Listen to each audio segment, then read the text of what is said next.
Hello and welcome to episode 17 of uh, Vampire the Requiem, Louisville / New Orleans. I'm Mike. I'm your storyteller for the night, and I'm here with my player, Robin. I'll throw it over to her and let her tell you who she is and what she does. Hi, I'm Robin. I am playing Dee Dee. She is a vampire of the Invictus Covenant and Deva clan, and she has a YouTube cooking show that she produces twice a week for a human audience. But right now, she is currently on a not exactly relaxing vacation in New Orleans. See, Magnus's whole idea was to get you out of the situation you were in and then brings you up there, and situation isn't any better up there. Well, they don't have werewolves running around up there, which is a Well, plus, I technically, guess, it would be down there. I down there. think, yeah, I think Kentucky is north of New Orleans, so it would be down Yeah. there. Well, everything is north of New Orleans. Right. Of even Louisiana, part of yeah. New, even part of New Orleans is north of New Orleans. Uh, so, but his plan to get you to safety didn't quite work out the way he thought not it not would. not exactly. Actually, kind of backfired on him because he's the one in trouble right now. Yeah, him and his sister Inga aren't doing too well right now. So last time we left this, it's been a few weeks. Um, but last episode ended with you and Chef Wong completing a magical ritual that will hopefully cure whatever issue Magnus has right now. Hopefully, And so, where we're going to pick up is uh, you're you're getting up the next night. Uh, Magnus has slept the entire time since the two of you did the ritual the night before.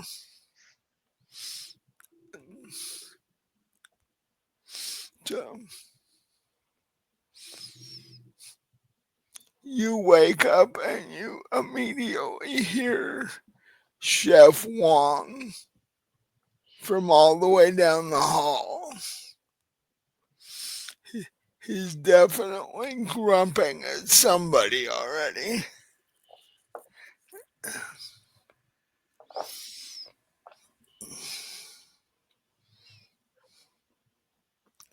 So what do you do? I guess first thing I ought to do is probably wake Magnus up and see how he's doing. So you're gonna reach over and try to wake up Magnus? Hmm. Um,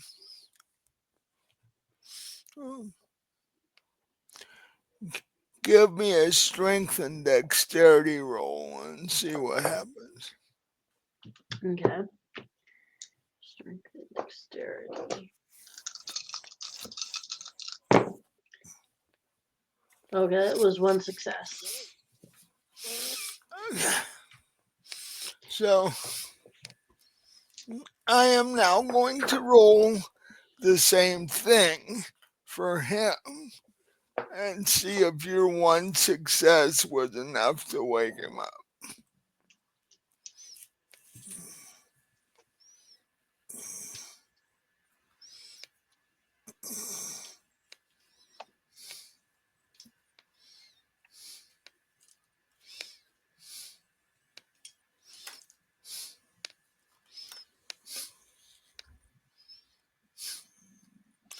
And no, he doesn't wake up. Okay, well, I'll try one more time. Okay, give me the same roll. That is 2 successes. Okay. So this time, okay, actually, I have an interesting question. How do you attempt to wake him up? I'm just gonna try to shake him by the shoulder. Okay.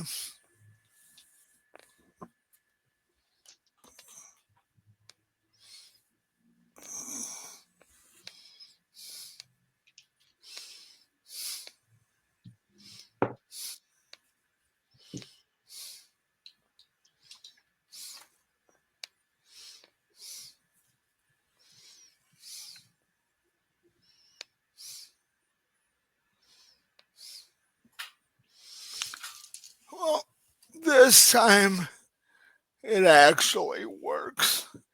And he starts uh, rather groggily moving around.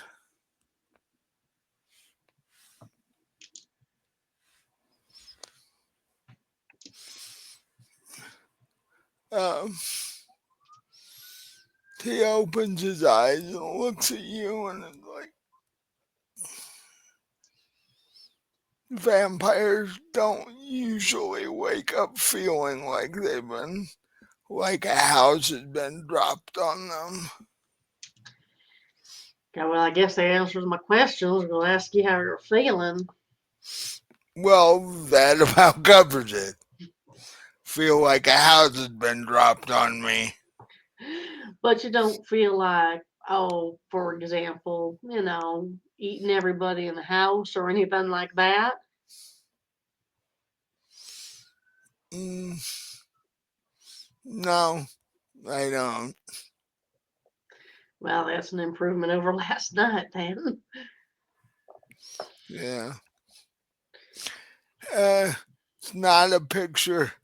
Eating Chef Wong is not a picture I want to think about, actually, but that would be Definitely kind an of odd. improvement over last night, then, because you were kind of considering it. Mm. Now, does he like look normal? He, well, actually,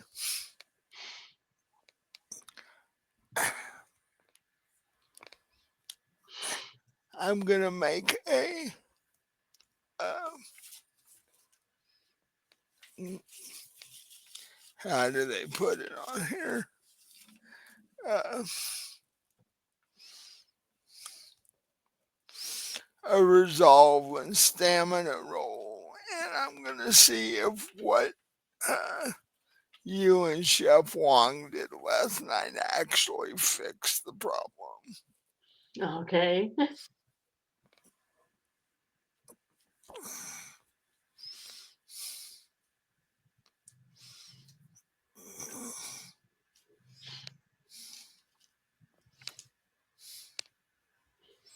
No, so,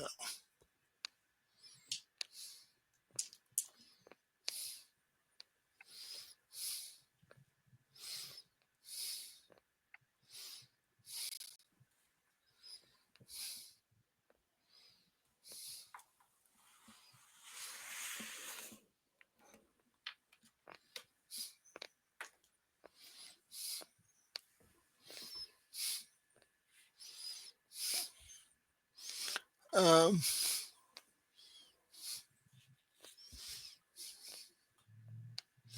6 or 8.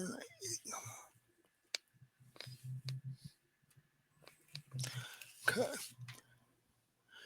I got one success on that, so it apparently did fix the problem. And, uh, hmm, he's not going to be up, you know, running a marathon anytime soon. But the magic seems to have negated whatever was done to him. Although, with only one success, I'm going to say that he may have lingering issues because of this that none of you actually know about currently. Not even him.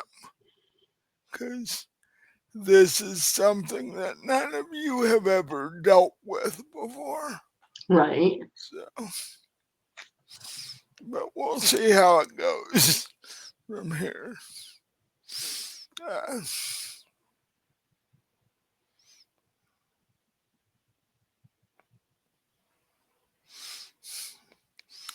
he looks up at you and goes, "So what the hell did you and Chef Wong do?" Well, it was some sort of spell that his mother helped us with, so.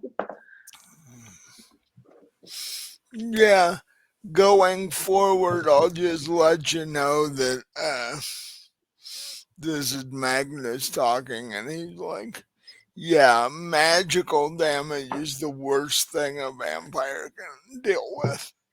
So Right. we try to stay as far away from it as possible, unless we don't have a choice."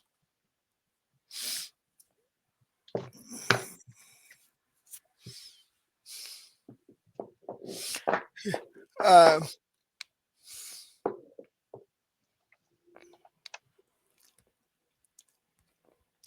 he, and after that, he's like, "Would you mind getting me a goblet of blood?"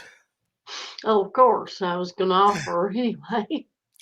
And while you're down the hall, find out what Chef Wong is screaming about. Yeah, Yeah, I was sort of afraid to check that out, but I guess I yeah.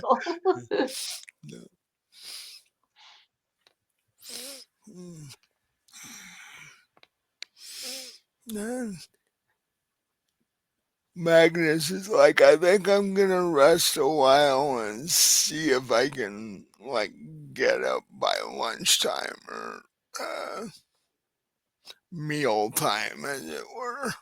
Yeah, I think you should probably take it easy for the day. I wouldn't, go out and try to investigate anything or anything today just to be sure you're all right. Yeah. But what I do want to do is talk to the rest of you and see what you've been able to find out, if anything. Because I'm sure the prince is getting a little anxious. And one thing we have to find out is what correlation my issue has with Angus, if any at all. Yeah. Was this the same person? Were they trying to do the same thing and screwed it up? Or, you know, that sort of thing. Or maybe it really was just a matter of wanting us to not look in that book. Right. That's kind of Yeah. what I'm thinking. Which could very well be, which means the person who had it last is trying to hide something. If they'll Right. put if they'll put words on it that'll do that kind of damage, there's something that in that book that they don't want somebody to know about. Right. And I'm thinking this is probably all tied with whatever the hell happened to the chief of police, too.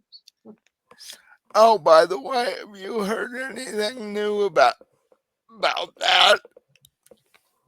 Well, we haven't really been looking into it too much in the last day or two. Well, yeah, I guess you've been doing stuff for Inga and me, so you haven't really had a chance to go talk to the chief yet. The deputy, yeah. Yeah. Not really sure he'd want to talk to me anyway, since I sort of let it slip out that I was a vampire in his presence. Yeah, that may give him a bit of an issue. Yeah. You can always wipe his memory.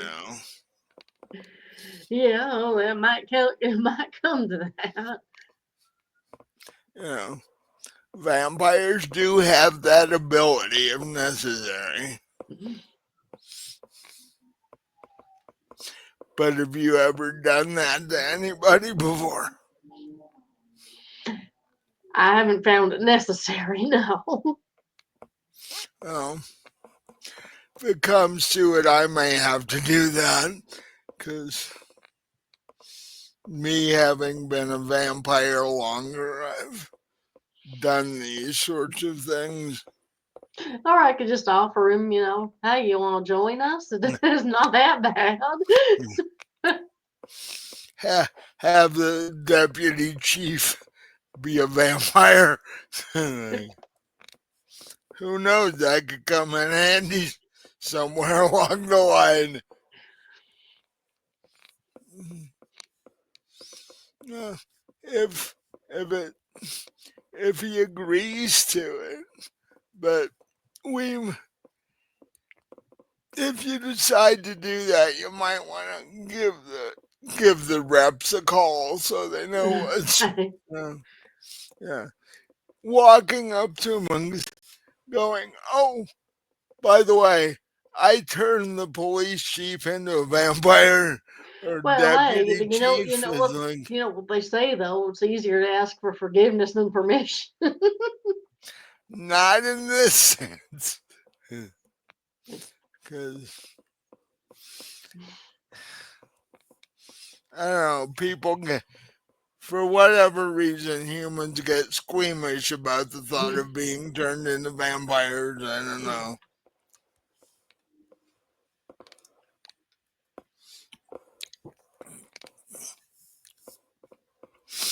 What you can do is tell him that if it comes to it, tell him that him being a vampire would make it easier to investigate who killed the police chief. Probably would, actually. Because for all the deputy knows, he might be next. We don't know what's going on with that. So Not true. the deputy Most, could be in danger and doesn't even know it yet. although most of the people who've been killed have been vampires, aside from the police chief himself. Yeah, which is one of the reasons we you guys need to go over and you know toss his house and see if you can find any reason that somebody would want to take him out.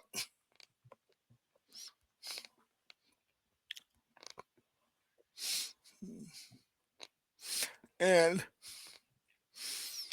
oh, after I rest a bit and the only investigative type thing I will do today is call the prince and give him an update on what's going on. All right, well, I'll go get your blood and some for myself and see what's see what's Uh, up Chef Wong's ass today. definitely, if you get down there and the kitchen's been destroyed, let me know. Okay. I will. Yeah. Uh, And I'll tell Chef Wong he's in trouble if the yeah. kitchen's been destroyed. Yeah, because he's gonna have to. If he destroys my kitchen, he's gonna have to pay to rebuild it himself on that one. Of course, you know he doesn't That think of was a that as your kitchen, right? perfectly. You know it's his kitchen as far as he's concerned. Yeah. Well, yeah, but it's my house, and that was a perfectly good kitchen before last night. So yeah. Uh,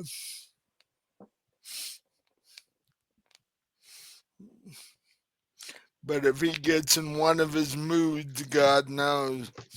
So I'd hate to be the poor distributor people that have to deliver stuff to him. But Oh yeah, I know. You've told me stories about what sort of stuff he's done when he's been in one of his moods. yeah, he's chased distributors off before. So it's like,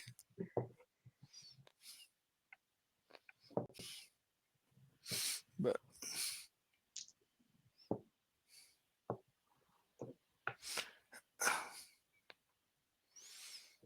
and while it's still in my head, I do want to thank the two of you for doing whatever you did last night. Well, I'm just glad it made some sort of difference. We weren't really sure, to be honest. Yeah. Hmm. Wong's mother might be somebody to get to know better if she's able to do stuff like that. 'Cause just having that connection could come in handy at some point because we don't know what the hell we're dealing with. Well, she was angling for an invitation to come over, so Oh, maybe if oh, that'll happen. was she Yeah, one of those? You don't come and see me often enough things. exactly. Okay. Oh, is Daddy up? You want to go say hi, Daddy? Okay.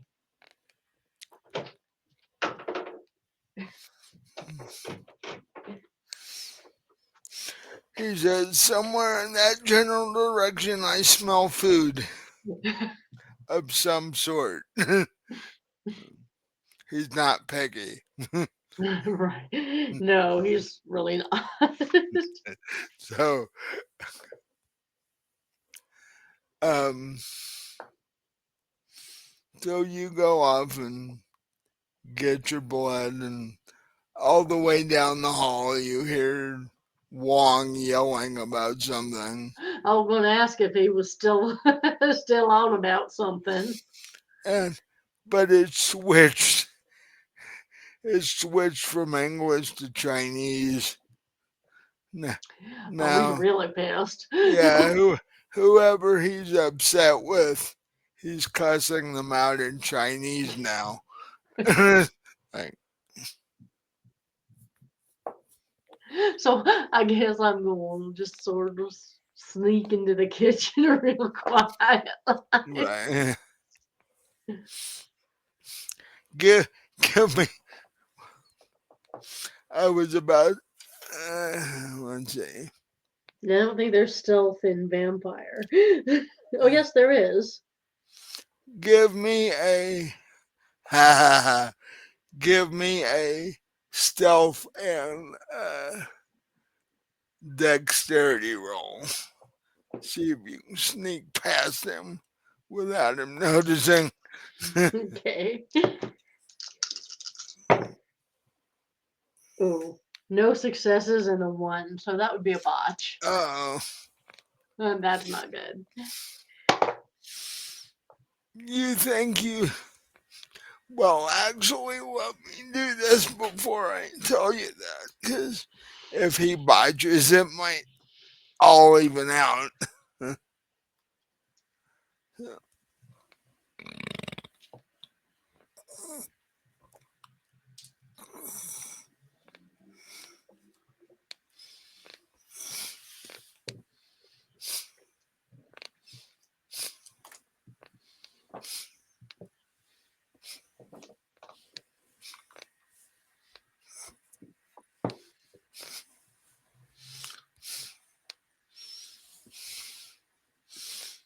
Actually, he didn't get any successes, but he didn't botch.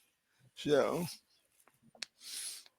so you like make it to the refrigerator door, and you, you pull the door open, and several glass bottles in the fridge fall over, Oh no. and it makes enough noise that he turns around. And he's like, "Oh, how are you doing tonight?" I'm all right, and good news is that our little ritual seems to have, as far as I can tell, taken care of the problem with Magnus. He's all right. I'm getting him some blood now. Couldn't help but notice you were kind of upset about something. What's going on? Yeah,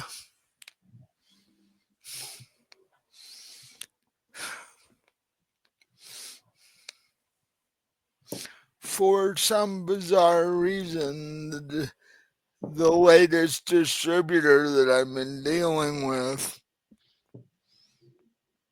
messed up my latest order completely. In fact, it messed it up so bad that they've got to go back and redo it and reship it. And it's gonna take at least a week, and we may be out of blood by then. So, Oh, I thought yeah, Magnus had a good little store in the basement. he does. But if we weren't ordering more blood on a regular basis, his little store in the basement would be gone in a week or two because of how I cook. Oh, yeah. Be, being all blood, we would go through it fairly quickly. Right, I didn't actually think about that. So, and the the things in Magnus's basement are collectible antique. You know, some of that blood is as old as I am, and he only pulls that out if we're having a special dinner of some kind. It Uh, doesn't go bad. uh, he he's got one of the climate. He's got climate control and the whole 9 yards down there. He's like, Well, we may have to, if it comes to it, we'll have to invite a bunch of random humans over for dinner and not tell them that they're the dinner. well, that is one option. Uh, might make for a fun evening, actually. Uh, but other option is we could pull out one of those bottles of really fancy stuff and invite my mother over, and so she'll stop bugging me to have dinner over there. Or I guess if we really had to, we could just break down and eat normal food and be sick for a Oh night. God. Blah. I'd rather Uh, not. I don't think Magnus would do well if we did that. He's not back to full strength at any rate, and that would be a bad thing.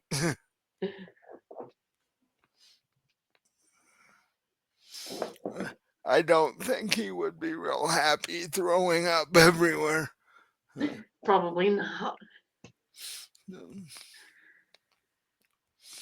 About tempted to go down to wherever the distributor is, pick up my order, and suddenly they'd be having business problems, if you know what I mean. Right.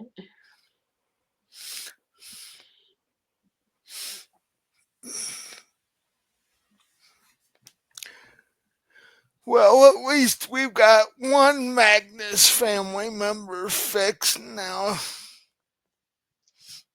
Now for Inga and whatever the hell that is. Right. That might be a little more complicated, is what I'm thinking. Since we Yeah. can't even get to her.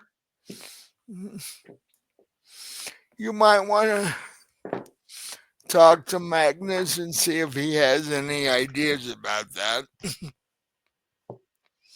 Because I'm thinking we got to rescue her before. Because if this keeps going, who knows how long she's going to hold up. Yeah, I mean, we know where she is, but like I said, it's all force fielded in and stuff. I don't know if we can get to her. It might already be too late, as far as I know. She Yeah. didn't look too lively when I saw her. Well, yeah, that's true. Hopefully not. Well, I mean, there is. We do now have a ghoul at the campus security, so maybe he can help us out somehow. Yeah. Now, Or Magnus does anyway. well, yeah. But you think I was pissed off. You have somebody kill Magnus' sister, you're gonna see shit you don't want to see. You're, you know, Oh, I've that, already seen plenty of shit I don't want to see. well, yeah, but you know of his room in the basement, so, Of course. well, you guys have been known to do fun things down there. Right, I can imagine it wouldn't be so fun if it wasn't exactly consensual.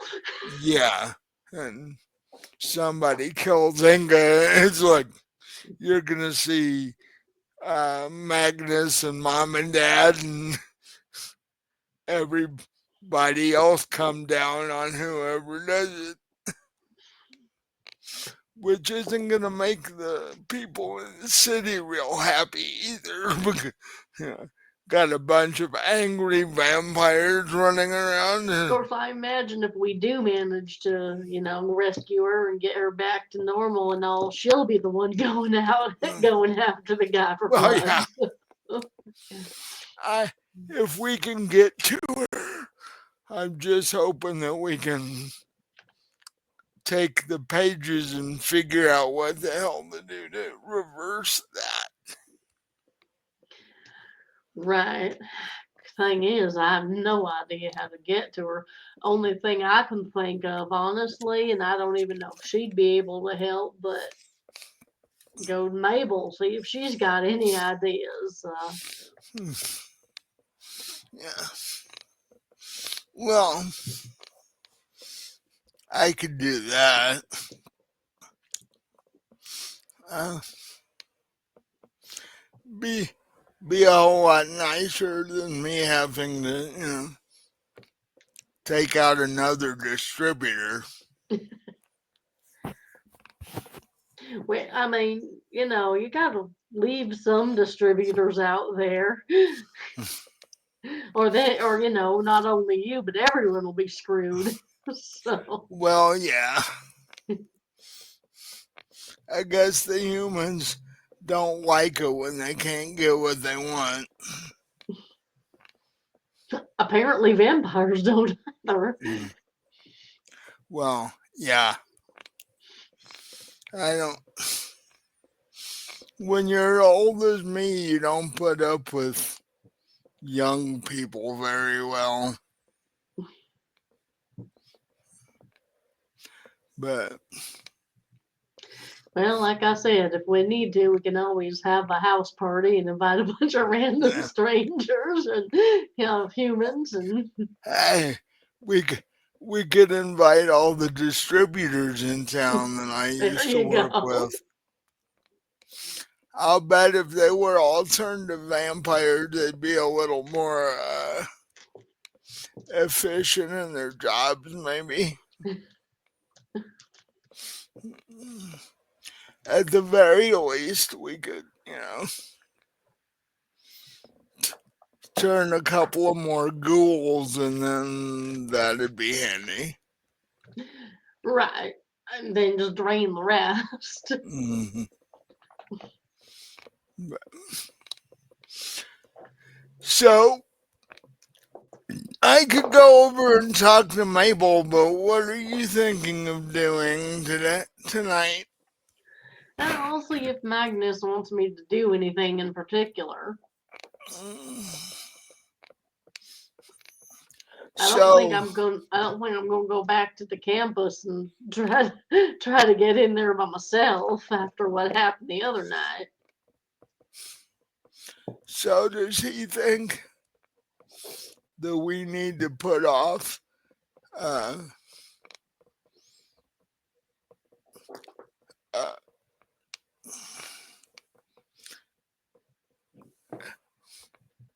researching what happened to the police chief for now, or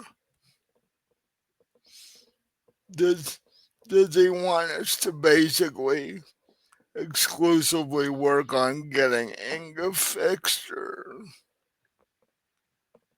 what Well, is I it? think we still need to figure out the police chief thing. I can talk to him and see if he wants us to go forward with that. But again, I don't think I will be going out and trying to do that by myself. Yeah. Well, I don't know what Eddie's up to tonight. In fact, I haven't heard from him tonight. So I was, Magnus was going to call the Prince and let him know what's all's going on right now. yeah. Well, he's that's probably a good thing. We don't want to do anything by accident that's going to give the prince problems. So Besides, I mean, it's stuff he ought to know because things are getting pretty weird, especially with all yeah, the vampires being attacked and all. yeah, and as you're talking about that, you see Hanley and Sarah walk down the hall.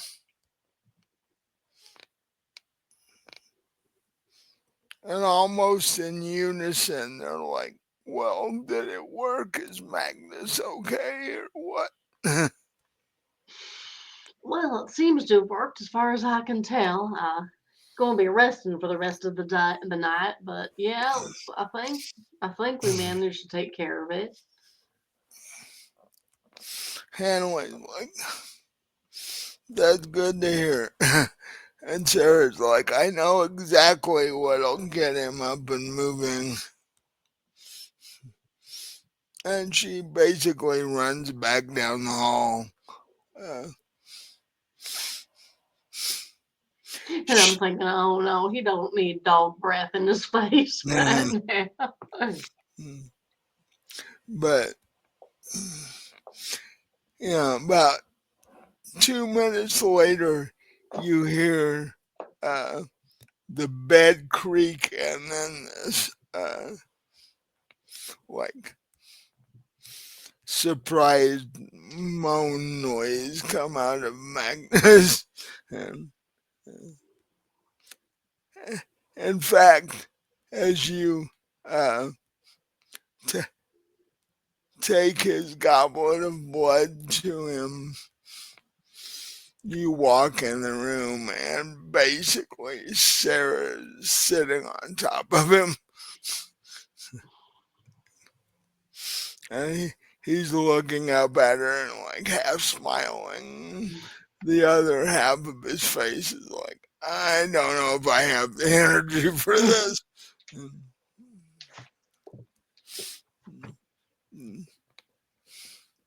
You hand him his goblet of blood, and he takes a couple sips. And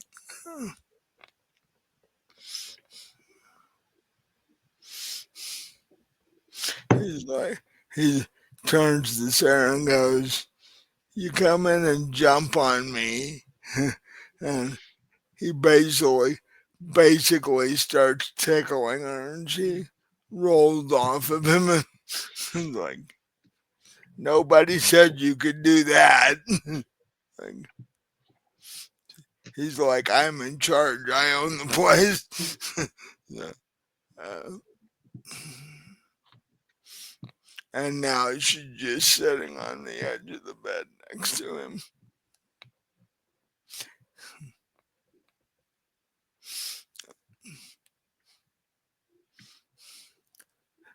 Uh, he turns to you and goes, "So, what was that thing in the kitchen?"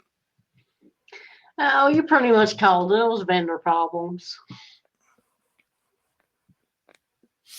Apparently, I, they're going to have to redo the whole order and resend it, which is going to take some time. And he's freaking out about not having enough blood. So, I suggested we just invite a bunch of humans over and over for dinner. Sarah hears you say that and looks at you, and you see her eyes light up. It's like, haven't had actual human for dinner for a while.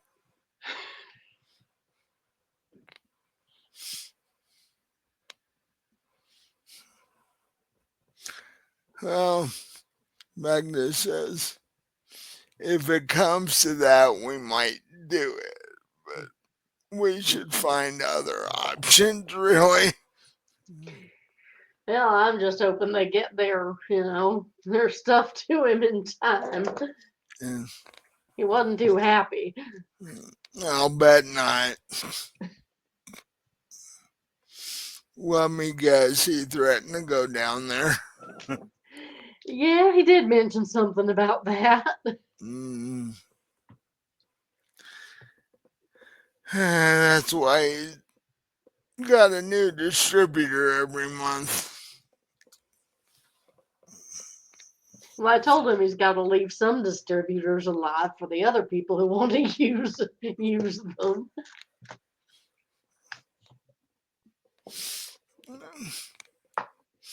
We ought to find a way to have a private supply so that we're not dealing with normal distributors all the time.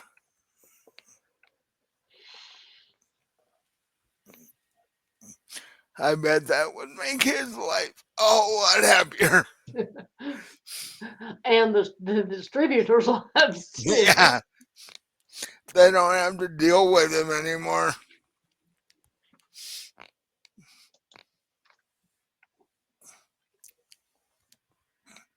I'm sure they like the business, but they probably don't like what they have to do to get it. Right. Well, at least that wasn't anything catastrophic. No. Now I'm sure he thinks it is, but he reacts to everything like that. So it's like, he just wants to go kill things. I think he's a little cooped up. I think he wants every once in a while he just wants to go out and kill things. I keep trying to tell him the city's not gonna like it if he does that. Not really, no. I can't imagine they'd, be all for that.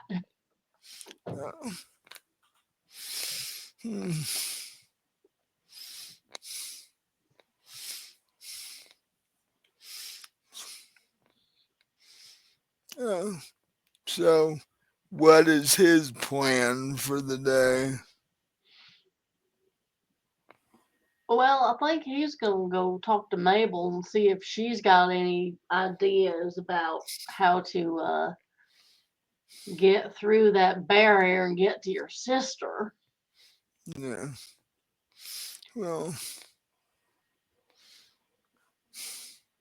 Is there anything you want me to do today? You want me to go talk to the deputy chief? Or, Well, you can see if he's available and what he'll tell you. right, see Uh, what's going on his end with the whole investigation. Yeah. right. See what they're doing about it. Whether we have to add anything or not. Uh,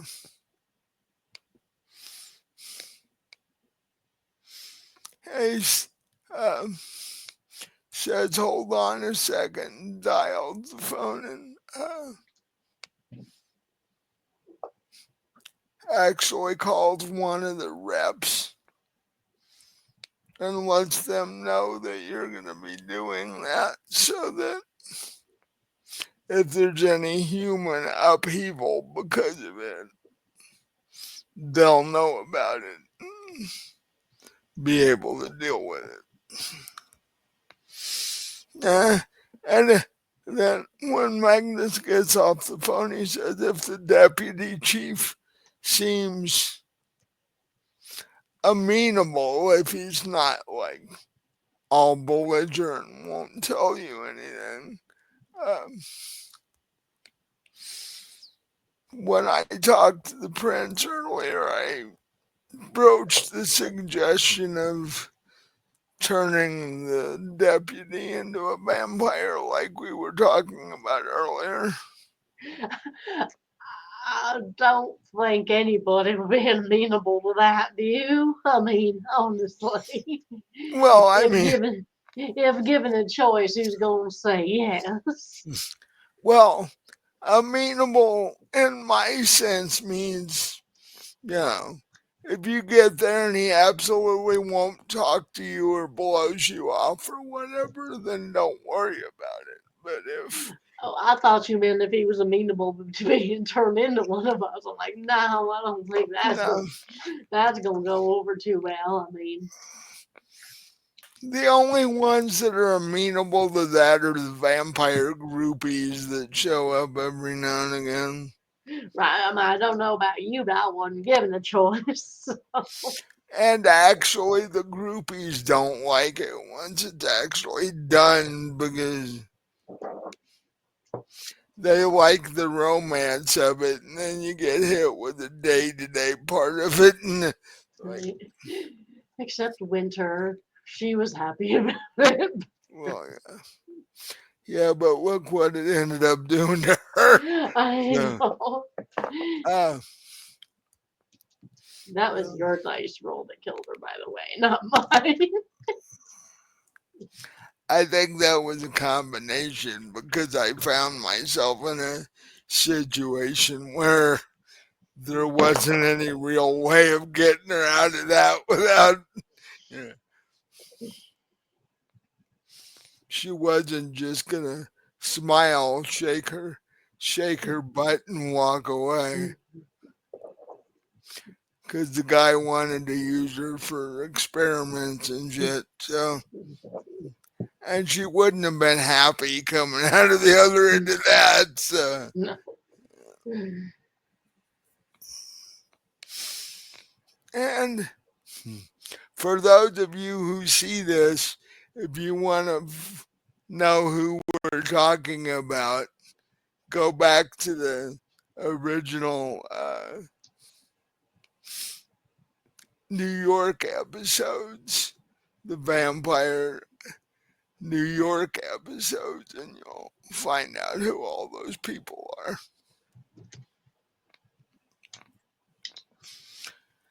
Because Winter did a good job of running the clubs. That's it was a shame she had to end up that way. Yeah. So, um,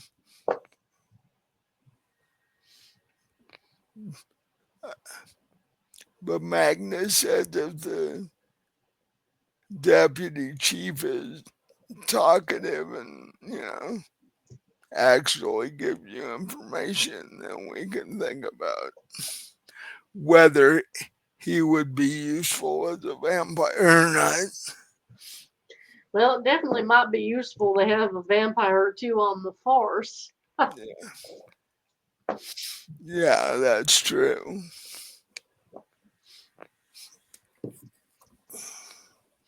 Yeah. What's the difference? We've got voodoo practitioners on the police force. What's vampire too? Right, besides, I mean, this is New Orleans. People probably expect there to be a Yeah, vampire or two on the police it's a, force. it's like they're not. That's a surprise.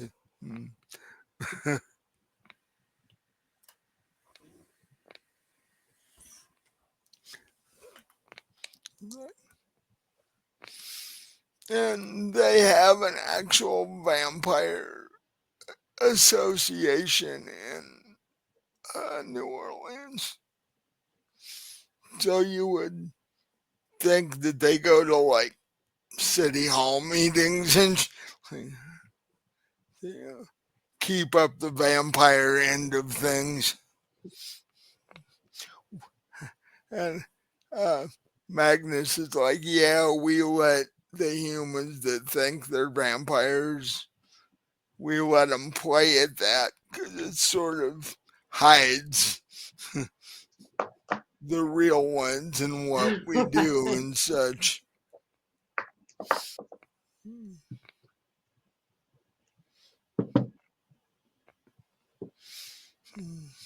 So, yeah, so Wong is hopefully he's calmed down at this point. Uh, Hope so. well, I don't hear him screaming, so. And after you get do your interview with the deputy, it's gonna be interesting to see what he tells you and what he doesn't tell you. Well, honestly, I'd be kind of surprised if they've made any sort of progress at all. Well, they're all a bit shocked still, probably.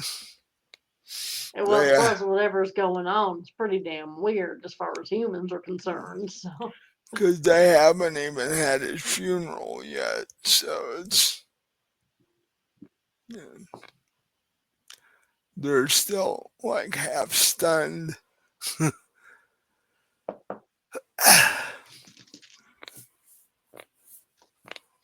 And I just had an odd thought. If the um, police chief's funeral hasn't happened yet, and I don't think it has, see if you can get any information out of the deputy about that, because whoever did it may actually try and show up. I thought it had already happened. I thought somebody mentioned his wife's reaction to the funeral or something. Uh, uh, well, with the way I've been the last little bit, it's not a surprise that I wouldn't remember such things. Well, that's true. Well, maybe given that, maybe the deputy will be a little easier about giving you information. Unless the deputy did it, and then he's not going to tell you anything. Right. And like I said, I don't know how much exactly that they might have found out, but I think we But, did tell, if I remember correctly, I think we did tell the deputy that we wanted to be kept, kept in the loop. So hopefully yeah, he'll be willing to talk. and given that, it's rather odd that we haven't heard from him. Well, unless they've just come up with nothing. Or they came up with something so scary they're not wanting to tell anybody about it. Right, or they came up with something that they don't, you know, can't possibly be the case, so they're trying to Right. ignore it. Humans. Yeah. They're looking for a more logical Mm, explanation, when there isn't one. right. Well, it keeps them from being, you know, completely objectively terrified about things. Right.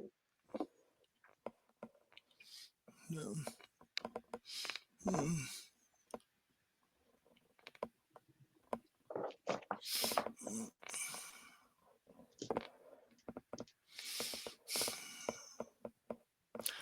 Uh, well, you should probably get going before Wong decides to make dinner so you can get back in time.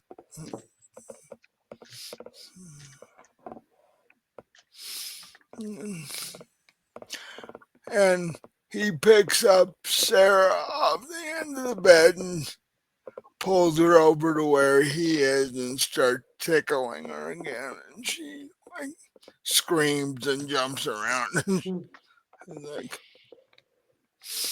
I think I'll spend the time while you're gone torturing this one for a while. Just be careful. She got teeth and claws. Yeah. She's like, hold it, I didn't agree to this.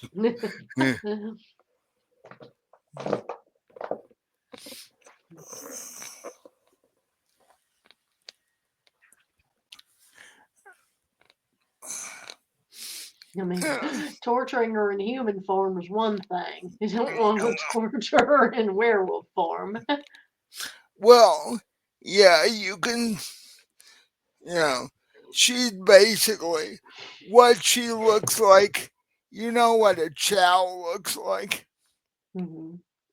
She looks like one of those, only about double. So when she's in werewolf form, she's really cute. um, he's like, I can tickle her in werewolf form too. It's like, Yeah, but she can go chomp in werewolf yeah, form. yeah.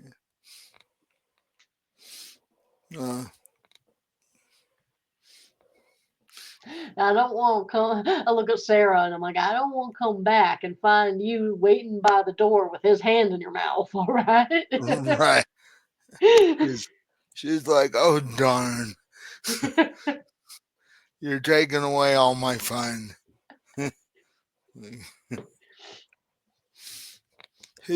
he smiled and goes, even in this condition, I'm faster than she is. So, but, so at that point, he reaches over and kisses you and goes, uh, when I feel better, we need to spend some time together. Absolutely. I think we both need a little downtime. He's like, this is not what I envisioned when I invited you for a vacation.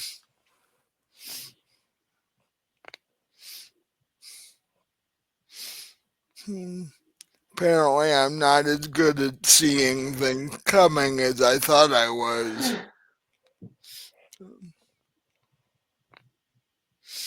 Oh, I just had a horrible thought. What if Wong invites Mabel over the same night that we invite my mother over? That could get Oh, my I didn't know we were going to be inviting your mother over. I know Wong's mother wanted to come over. Wong's mother. Yeah, yeah. My parents are currently in Norway, so I don't think they could come over. At least not quickly anyway. Well, I can. Oh, I could just picture Mabel and Wong's mother ganging up on Wong about something. That would actually be kind of hilarious. See that'd be how one. embarrassed he can get. That'd be one way to watch him sneaking back into the kitchen. It's like I'll I'll stay in the kitchen. It's safer that way.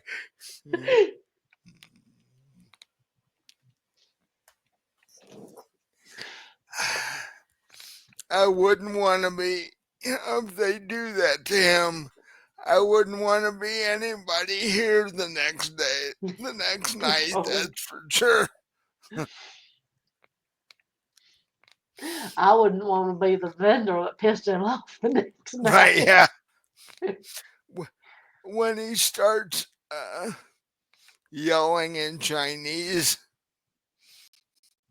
that's one step away from him destroying shit. So just keep that in mind if you hear him do that again. All right. Oh. That's your signal to be as far away from him as possible. Right. That's the signal to not go into the kitchen for any reason. Right, yeah. So,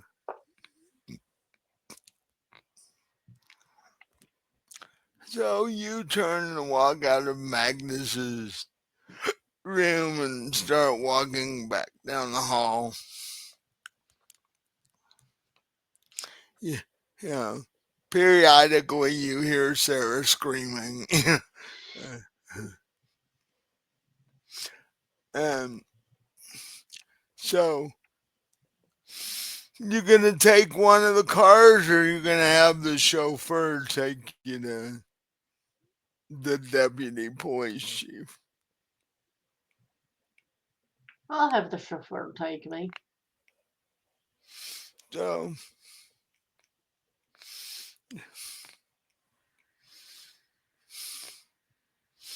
you hit the button on the intercom that's on the wall as you're walking by, and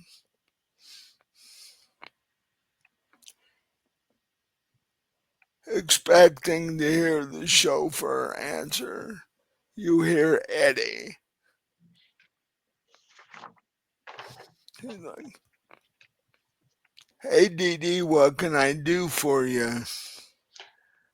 Oh, I was hoping to get a ride somewhere. Does, does the chauffeur have a name? I haven't given her one yet. Oh, Guess I should, because I think she's the only one that doesn't have one. Uh,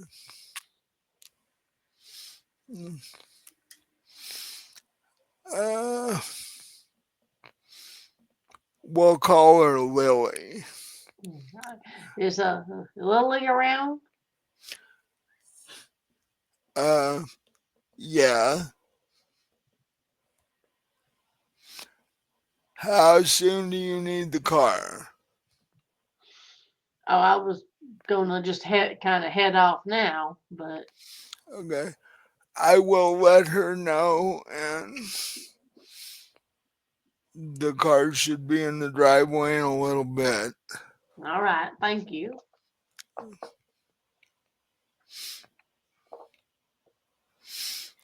And I'm thinking to myself, what's she doing? Getting dressed? What have you two been up to? Yeah, you did notice that he was breathing slightly erratically.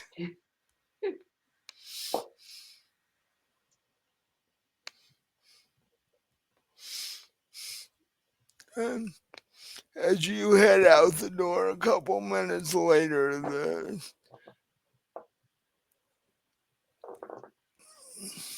the limo is in the circle driveway. She gets out to grab the back door of the limo for you. And you know, it's not, your average person wouldn't notice. But when you see her, you notice that it looks like her clothes had been like her uniform had been hurried, hurriedly thrown back on, and the hair not quite as combed as it usually is, and most other people would think, well, she's been working on this uh, car or whatever, but knowing what Sarah told you about her and Eddie, Right, and I've observed it myself too. So, right, you are perfectly clear on what the delay was and the fact that you hadn't seen Eddie the entire evening. So,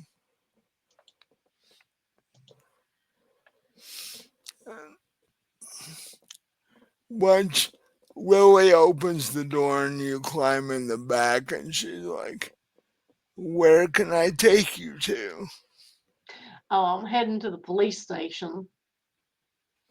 Okay, that's fairly easy.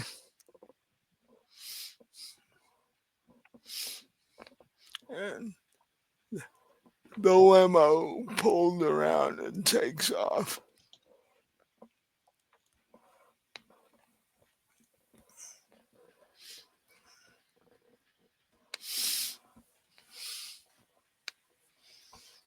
And as you pull up to the police station, give me a uh,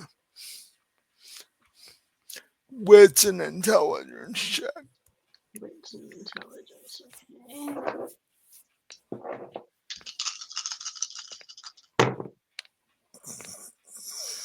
Okay. One success. You notice that there are people out front of the police station with signs,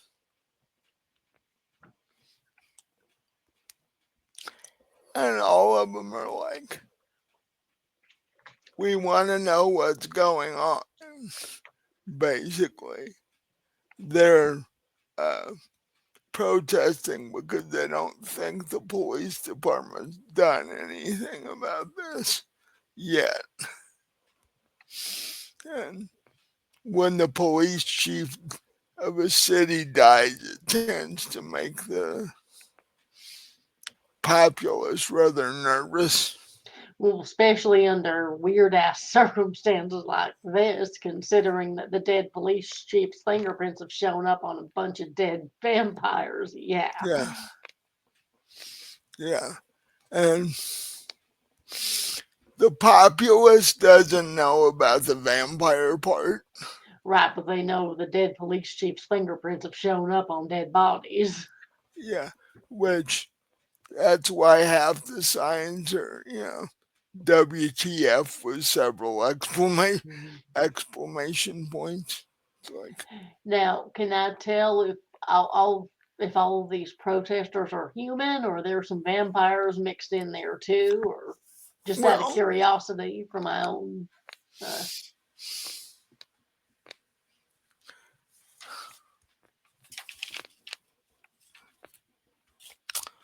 uh,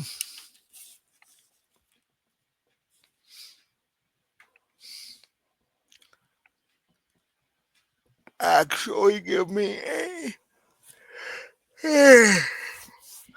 presence and composure roll.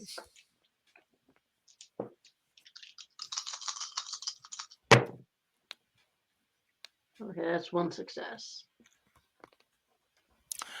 Because as a vampire, you can actually smell Right, other that's why I asked. other vampires in the vicinity. Um, you can in fact smell one distinct vampire. And what's odd is He's not one of the people holding the signs. Holding the signs. He's just standing a little bit away from them by the edge of the building. And when he notices you, he turns and walks away.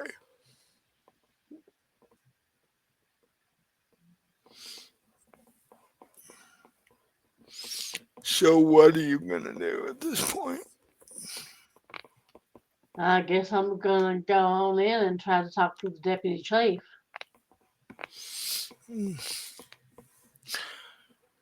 Now, do you have a really excuse me? Do you have Lily wait for you, or do you send her home, or what do you do? I'll send her. I don't know how long it's gonna take, so I'll send her back home and tell her I'll give her a call when I need her to pick me up. Okay. I got my cell phone. She's like, okay, I can do that. And she, she she was already in her driver's seat, so she just starts the car, and you see her drive away.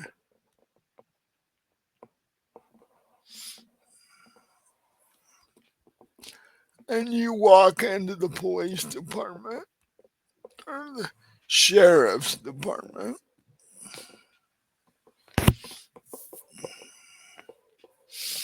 and there's a slightly heavy, older looking lady in a sheriff's uniform, sheriff's department uniform, standing in a little kiosk right in front of the door.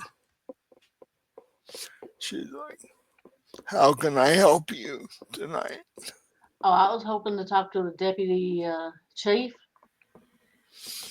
Um, Let me see if he's actually here.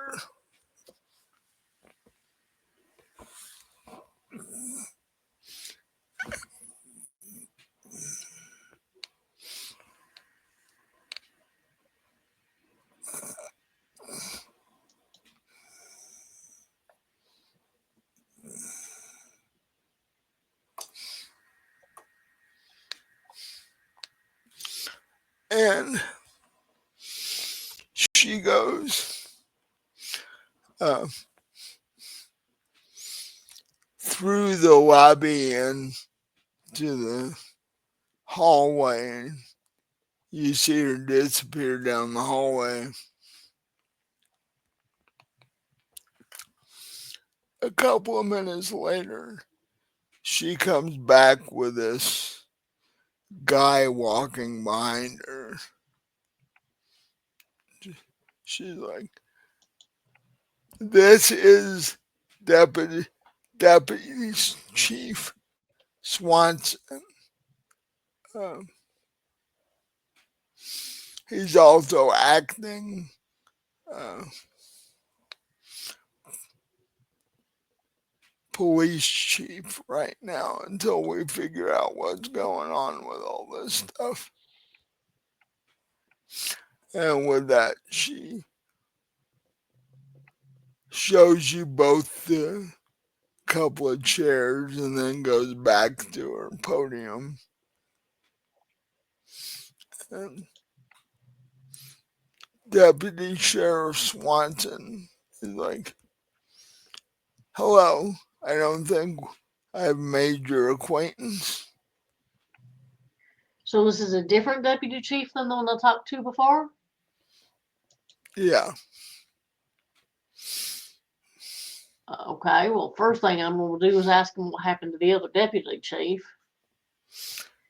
We're not sure. Not sure, as in he just kind of disappeared, stopped coming in, or what? Yeah, He stopped coming in. We haven't seen him in 2 days. 2 days, okay. Anyway, I'm sorry. My name's Dee Dee. I was sort of working with him on something. And what would that be? Well, that I'm sure you're well aware of what's going on with the chief of police. His death and all, and the implications Yeah. of what's been happening after his death, and the deputy chief was going to keep me appraised of anything they found out about that. Haven't heard anything for a few days, so just kind of wondering what was going on with that investigation. Mm. Well, all of us in the building have access to the main computer that has all the reports in it. He didn't mention, to me at least, that he was working with you guys. Um, Let me see what I can pull up on the computer. Um, why don't you follow me back to my office where I can access my laptop?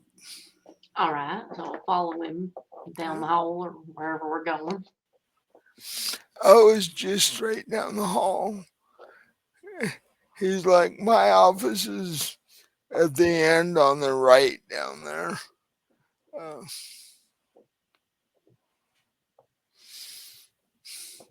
Feels a little odd because this was the original police chief's office. So feels kind of strange to be in it. Is anybody doing any investigating into what might have happened to the other deputy? Well, we haven't yet because he's only been gone for 2 days. Uh, yeah, he could just be ill or something. You'd think if that was the case, he would have let you all know. Yeah, you would have thought he would have called in at least. So that is somewhat strange. And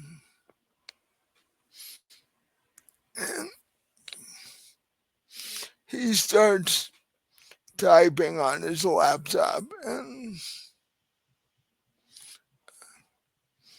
pulled up the report that was filed when the police chief uh, died. And it does, man. He hands it to you, and it's like this 15-page thing. And he's like, "That's all the information we currently have. We So if I read it, is there anything on it that's been found out since the last time I was in here and talked to the other deputy?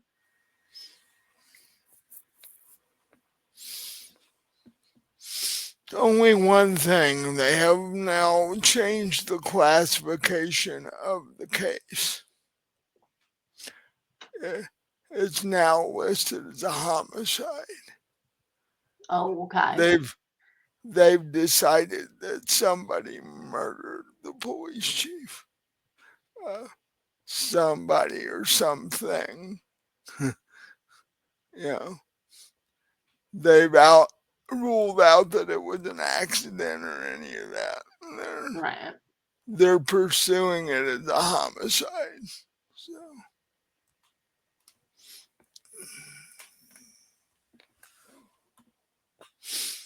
and then as you're reading near the end of it, that talks about whether they have any suspects currently that they're looking at. Um, you notice that the only name they have under that is the Prince of the city. Okay. The police department slash sheriff department is actually intending on investigating the Prince and Okay. see if see what he's had to do with this, if anything. They are looking at him quite suspiciously. So the deputy, after he hands you the report, he's like, well, I hope that's useful, and definitely if you find out anything that we missed, uh, come and talk to me. Oh, I will. And honestly, I'd appreciate it if you find out anything else. If you let me know too.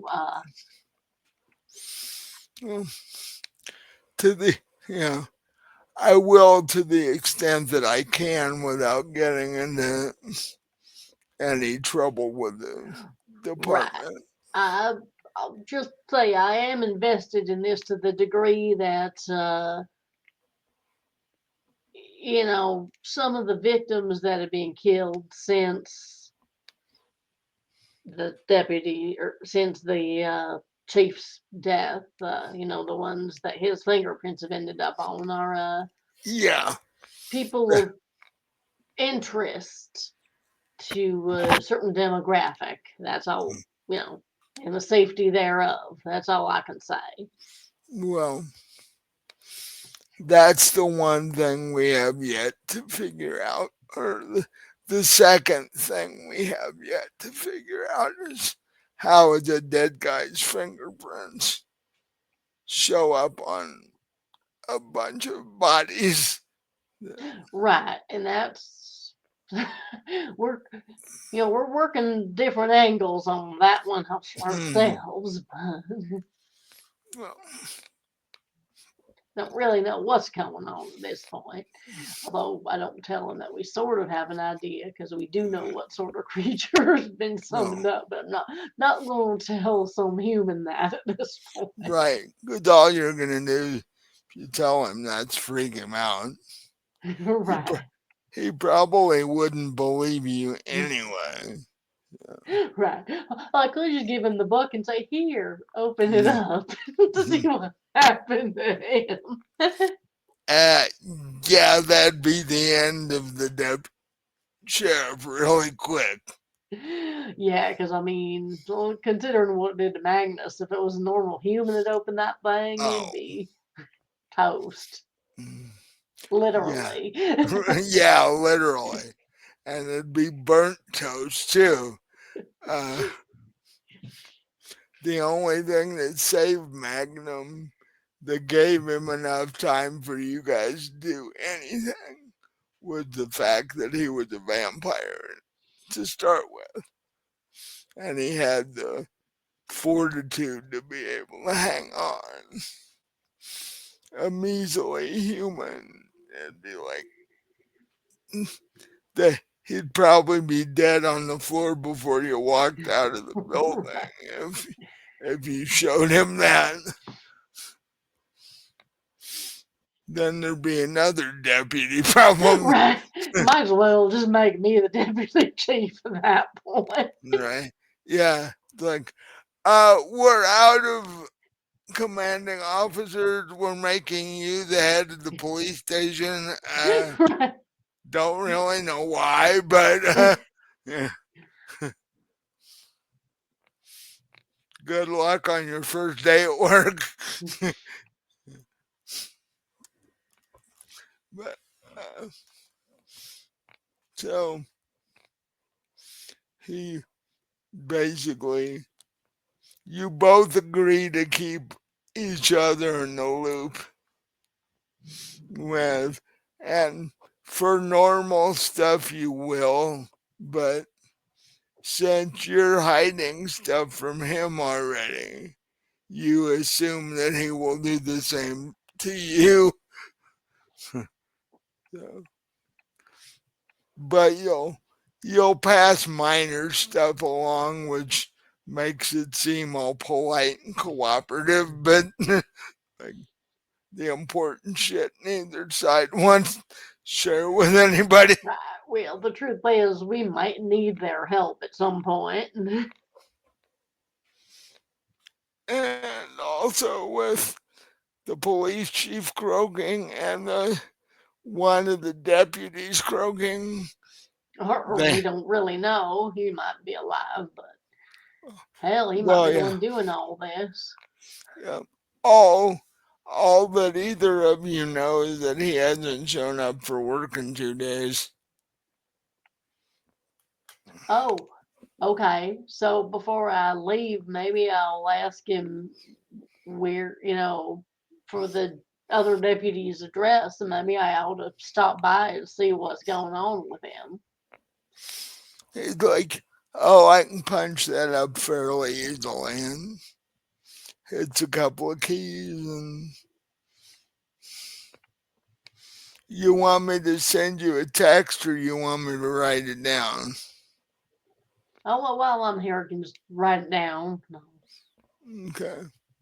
So he grabs a slip, a piece of paper on his desk and scribbles an address and hands it to you. Uh, he's like, oh, by the way, if you do stop by there, find out anything, let us know. Okay, I will. I'll give you a call. Whether he's just got the flu or whatever, but that way at least we know what's going on. Because pretty soon, if we don't, we'll end up thinking everybody's dying. Right.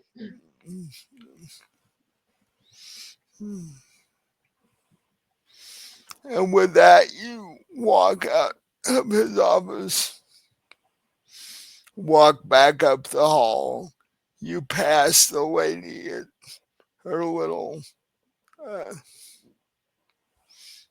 kiosk there. As she mumbled something about have a good night as you walk out the door. You can tell that she's having a rough go of it and she doesn't really want to be at work tonight, but she's like hanging in there. Because in reality, she thinks she could be next, and it's like everybody in the police station is getting that feeling. And they're like, this is not good. Right.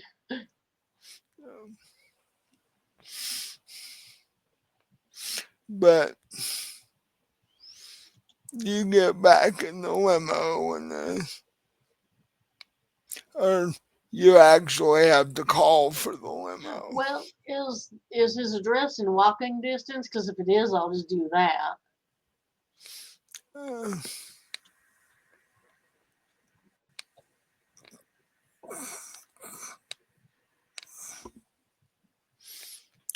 actually,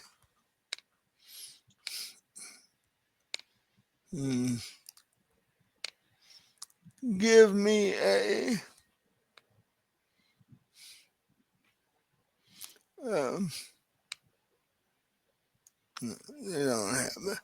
Actually, give me an intelligence and streetwise roll. Intelligence and streetwise. Okay. Okay, that's 2 10s. Let me. That's another 10. And that's an 8. So that's 4 successes total. Well, why can't those rolls be on something important? Right. Uh, I know my dice have like, sense of humor, I guess. it's like this isn't important. This is just whether you know the guy's address or not. So Right. we'll give you lots of successes and Right. then This is how well you know your way around the city. right. Okay. And you are surprised that you've actually passed this address several times. It's you basically turn left at the corner where the police and sheriff department is, and you recognize the street. You don't remember what you were doing there. You and Magnus probably went there at some point, and but for some strange reason you recognize the address. So you walk, and it's like a 10-minute walk from the police department, which would seem sensible because it's close to work, you know, that sort of thing. But so you take a 10-minute walk, and you look at the slip of paper to make sure of the address, and then you're standing on the sidewalk in front of this 2-story brick, uh, almost Tudor-like house. Um, it's exceedingly large for one person. If the deputy sheriff was living on his own, he was living in a fairly sizable house all by himself. And so you walk up to the door. What are you going to do? Well, if there's a doorbell, I'll ring it. There is. It's not one that you can hear outside. So you press the button and you assume it works.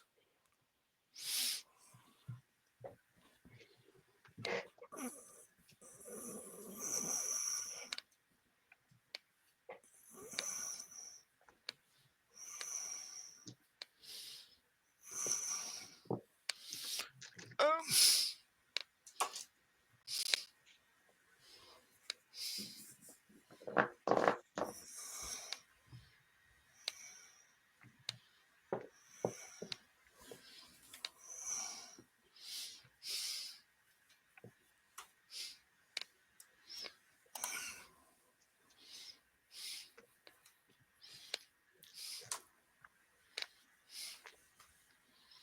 okay. Um, after a little bit, you see a little light come on above the doorbell that you pushed. And,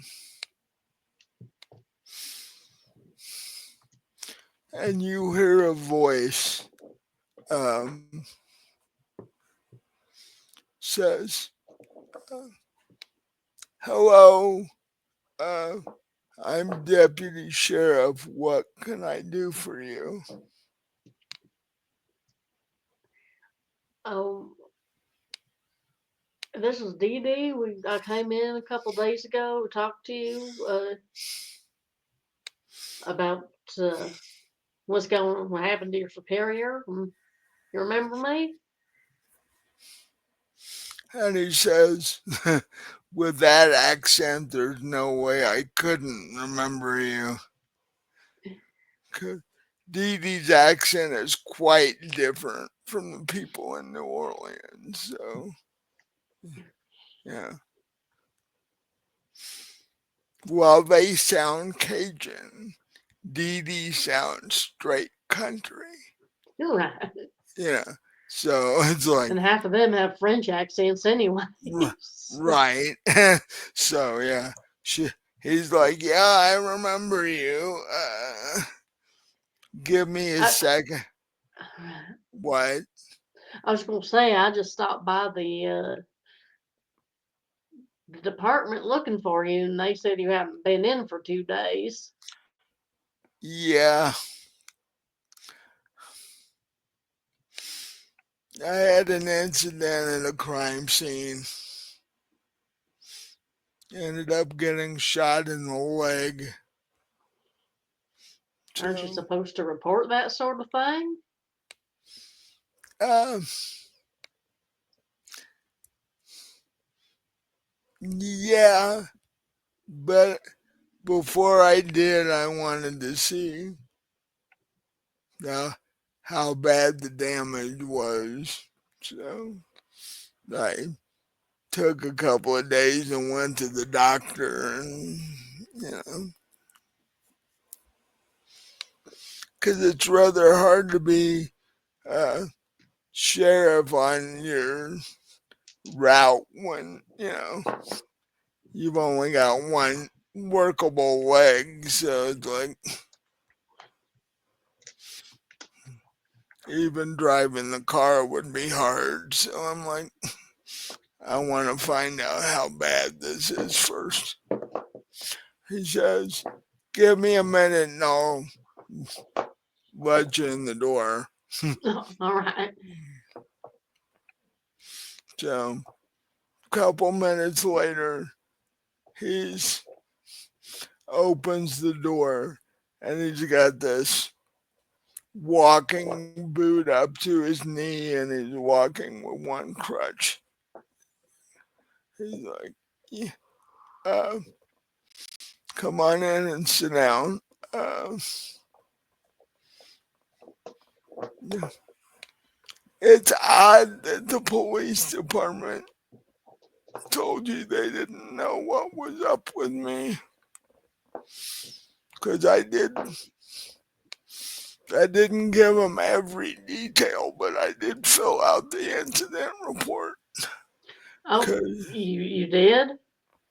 well, it's the only way to activate my medical insurance. All right, because Deputy Swanson was saying they hadn't heard from you in 2 days.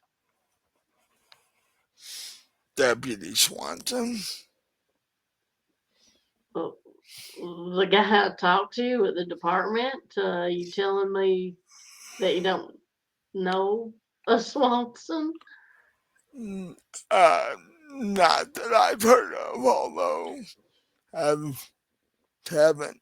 Yeah, I don't know every single person in the police department, but eh, if he's at deputy sheriff level, you would think that we would know each other. I would think so. So I'm thinking to myself, yeah, I'm not going to call the department and tell them what's going on because Yeah, because that might be that's not. putting this guy in danger if I did that. So, Yeah, that's not a name I'm familiar with. okay, so things are definitely a little weirder than I was thinking then. Apparently, Anyway, I just stopped by there to see you to see if you'd found out anything else about uh, the chief and what's going on with him.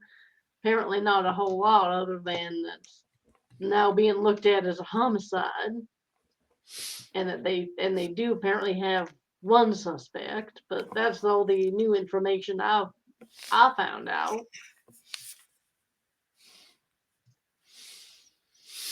so in 2 days' time, they've decided it was a homicide, and that they now have a suspect Right.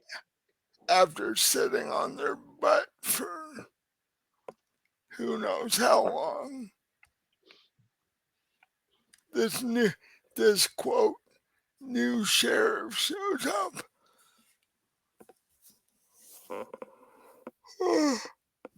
And suddenly they up the classification of the case, and they like find us.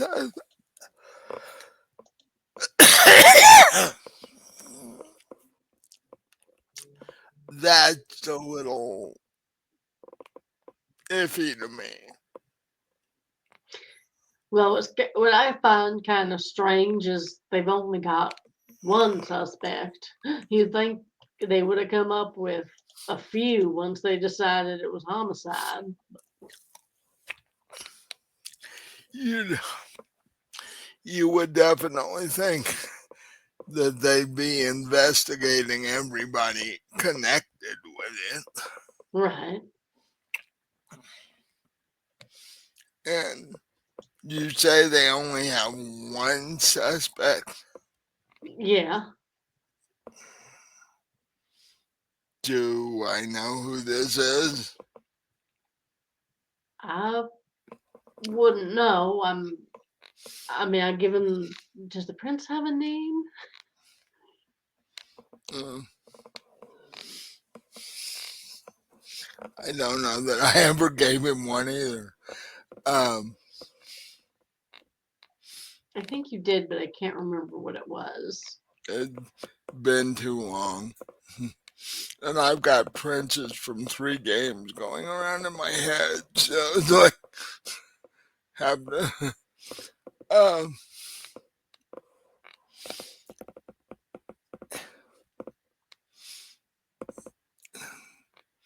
you basically just tell him that you don't think he would know this person. Well, I'm assuming he might because, you know, even among humans, I think he'd be at least a prominent figure in Well, politics yeah. or whatever. So yeah, Well, I'll yeah, give him his name, like just pretend I know what it is. I'll give right. him his name and Yeah. Um, by the next time we play, I'll give him a name. Um, yeah, because he is wealthy, and so yeah, he is known by, like the dead police chief would have known who he was, because they've probably gone to charity things at the same time and all that. You know, rich people hang around with rich people. Uh, right. And I'm assuming he'd have his little fingers and all sorts of oh things in yeah. politics and the government and all. So I would think the police would know who he is. Well, yeah, because he, even if he's not directly involved, he has to keep up to date on what humans do so it doesn't interfere with anything that vampires do. Yeah. That's one of the downsides of being the prince. It means you're in charge, which means you got to deal with all the crap that goes being in charge. And so, so you tell him the prince name, and he goes, "That's vaguely familiar." But and at this point, he goes to his computer in the study where you guys are and punches in the prince's name and does a, you know, quick background check and all this stuff. He's like, "Yeah, we've heard of him, and there's been enough activity that he has a background check. But according to this, I don't know why they'd be investigating him because nothing is showing up, nothing major is showing up on his background check." So, well, he sort of he gets up from his computer chair and sort of flops into a bigger fluffy chair that's behind it, and you can tell he's getting a little tired. Uh, but he's like, if there's somebody parading around as police, a deputy sheriff, and the only suspect they find in this report is him, there may be a reason for that. Whoever this fake sheriff is might be out to get this suspect. Well, I'm wondering if this fake sheriff is out to get you too. I mean, he may have been the one that ordered a hit on you for all we know to get you out of the way so he can go after this guy. I mean, I don't know. It just seems kind of weird that, you're out of the picture and suddenly there's this guy that you've never heard of. He asked you what this fake sheriff's name is, and he does the same quick sort of background check that he did on the prints, and nothing showed up.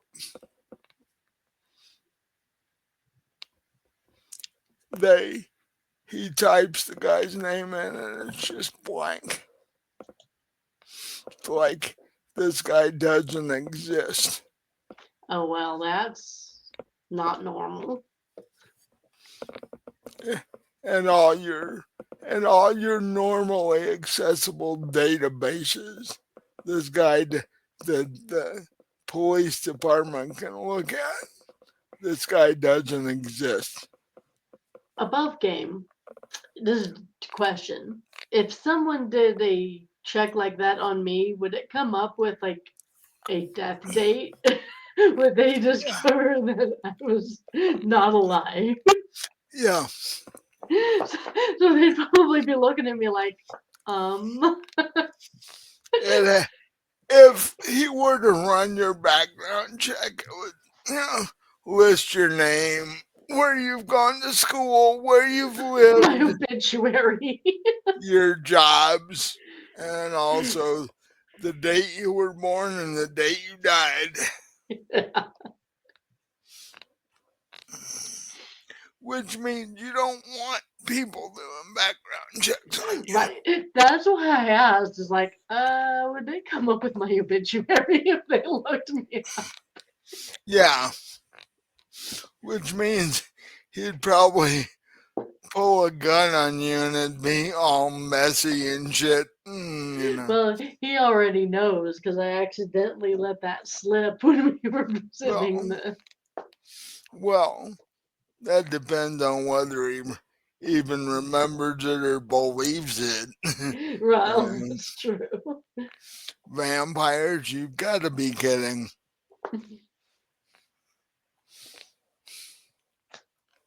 He's like, next you'll be telling me that the chief of police was Frankenstein or something. So, Well, he might be a zombie. We don't know.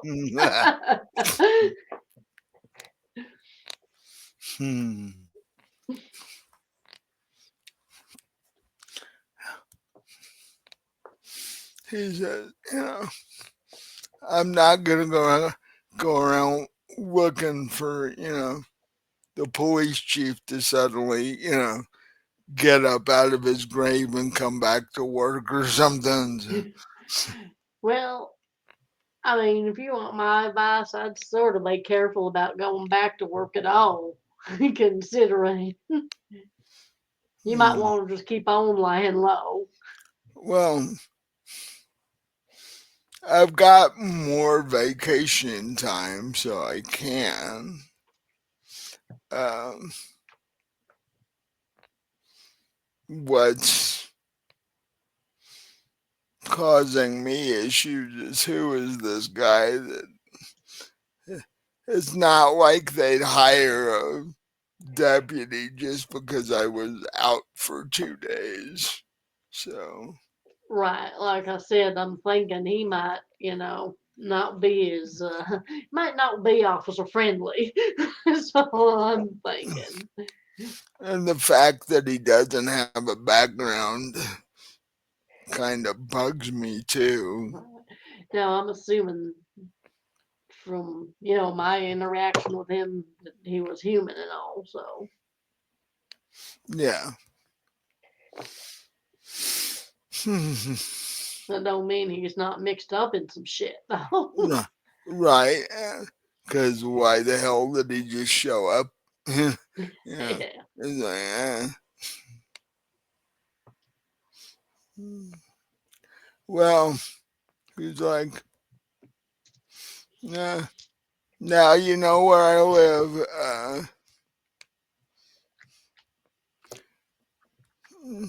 And he scribbled his number down on a scrap of paper and goes, "Here's my number. If you need to talk to me again, give me a heads up, and that way I can." Because I'm kind of slow moving around at this point. Right. And speaking of that, it's time for me to take my pain meds, and that usually knocks me out. So I'm uh, going to have to end our visit. Um, the whole thing is just getting stranger as it goes. Yes, it is. But, uh, and while you're investigating on your end, I'm going to talk to a couple of retired uh, cops friends that I know and have them start snooping a little bit. Because they do still hang around the police department from time to time, so it won't seem funny if they're there. Which, if I show up, they're gonna start wondering. Right. With my leg and all that, it's like, so, but, you need anything or you find out anything, let me know. Oh, I will. And yeah, if you hear anything specifically, regarding the chief of police and what might have happened to him, let me know too. Yeah, and I'm definitely gonna have my friends start poking into this new guy Yeah, I would. because that's just weird.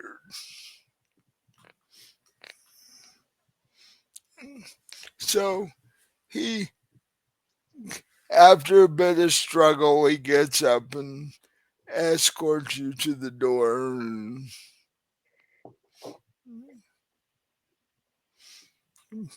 basically says good night and goes back in to take his pain meds. Um, you're standing out on his porch, walking to uh, the limo, and the Willie jumps out and opens the back door. Says, "Well, how did that go?" Well, yeah, there's some, found out some stuff I wasn't quite expecting, that's for sure. Mm, Not a whole lot of stuff that helps us, but, more questions than answers, I'll put it that way. mm, that's never good. Mm, Well, while you were in there, Eddie texted me that Magnus is up walking around. Well, that's good. Does he, hopefully he's not overdoing it. Uh, let's see. How did Eddie put it? Magnus is up walking around, but he has a 30-pound, you know, furry creature attached to his neck that won't seem to let go. Oh, so he's up and sort of dragging around. Yeah, it's like Sarah has apparently appointed herself as official watch person, Oh, so, all right. so that she's everywhere he goes, she's attached to him. It's like, Well, get his weight training in again. well, yeah, maybe it'll build up an appetite or something. But, uh, do you have anywhere else you need to go before we head home? No, I think I wouldn't. I think I'm ready to just head on home. Because um, if things go normally the way they usually do, Chef Wong would be pretty close to having dinner done. And in his current mood, I don't think any of us want to be late for that. No, and I'm ready for dinner anyway. I could eat. Yeah. So she helps you back into the back seat. Goes to get in the driver's side. You guys uh, take off. But actually, give me a uh, wits and a wits and intelligence roll.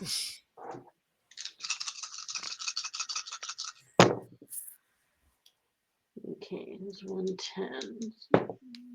So, okay, so one success total.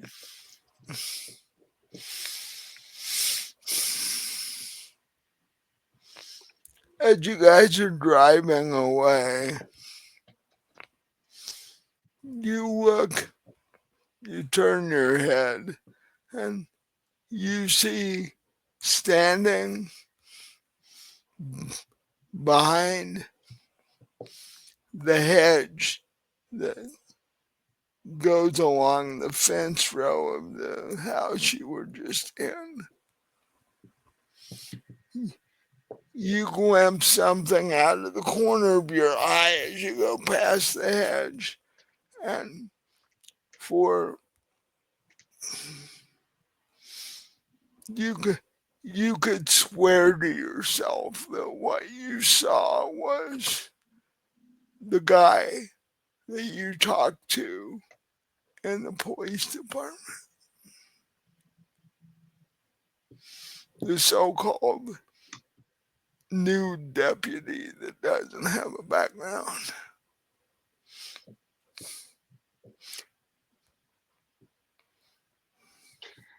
Okay, so uh,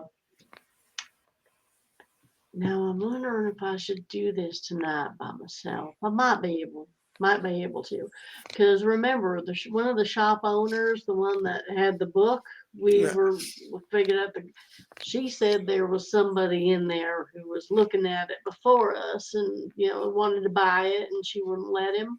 Right. So I'm thinking I want to go to that shop and give her this guy's description and see if it sounds like him, just out of curiosity, because that just Okay. popped into my head. Okay. I'm assuming the shops are still open and all. Yeah. Yeah. It's It's dinner time, but that's like 7 o'clock. So it's So this. I'm going to ask Lily to take me there real quick because this is just too suspicious, and I just want to follow a hunch. Okay, well, she's like, no problem. And you guys weave through traffic and head downtown.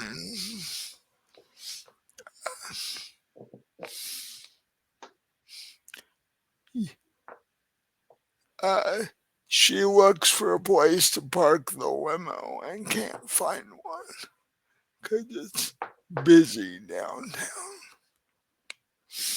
So she drives like 2 blocks away and there's a parking garage.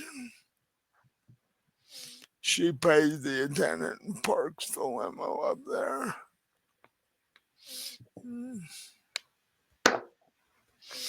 So she says, while you're talking to the person in the shop, I'm going to call Eddie and let him know what's going on and have him tell Chef Wong that we might be a tad late for dinner. All right, shouldn't be too long, really. I just want to follow up on something real quick. Okay. She's like, are you by chance out of an ingredient you might need? Uh, no, it's won't give a description of somebody to the shop owner, see if they've seen this person in there or not. Okay. Person of interest in the whole uh, thing with the police chief and possibly connected to what happened to Inga, so and to Magnus. Ah, okay. Well, and that, and I'll let him know that you're doing that too. See, just to keep everybody up to date on what's going on because this is getting even too confusing for me to deal with. And you've always known Lily to be a fairly solid, intelligent person, and she's going, yeah, this is too much for even me. Right. So I'll head on down to the shop where we found the book. And uh, you walk in the door, and the bell rings, and you walk in the door. And when you initially walk in the door, you don't see anybody. But so you start casually looking around at things, thinking that eventually somebody will appear. A few minutes later, Mabel appears, and she's like, "Oh, hi, Dee Dee, how you doing?" Oh, I'm all right. You watching your sister shop? Yeah, sh- uh, she had a she ended up in the emergency room. She had some sort of virus going around, I guess. So I told her I would She's one of take us, isn't she? Oh no, she's not. no. Right. Okay. Well, I had a question to ask her. Can you have her give me a call when she's feeling up to it? I can do that. Is there anything I can help with? Well, I don't know. I mean, you weren't in the shop when this customer came in, so and I walk over and I show her the book, and I'm like, uh, she told me someone would buy this, and she didn't sell it to him. But I want to give her a description to somebody that I think is maybe doing something he shouldn't be doing around town, and I want to see if it's the same person. So you show her the 2 pages of the book, and she's like, "Why would anybody want to have that?" Yeah, I don't know, but it seems someone got a hold of it because they called up something nasty. It's that this book pretty much seems to describe right here. Um, so you give her the description, she, and she actually scribbled it down. She's like, "Yeah, I'll show this to my sister when she comes in tomorrow. If she comes in tomorrow, I don't know what's wrong with her currently." Um, and I'll keep watch at my bar and see if this guy happens to appear. 'Cause Okay. Oh, and did Chef Wong ever get in contact with you today? he did. He, he was grumbling about a distributor again. Ah, oh, Uh, so he's, uh, she stops you before you leave and says, "He's a little odd as far as I'm concerned. Wong? Yeah, little.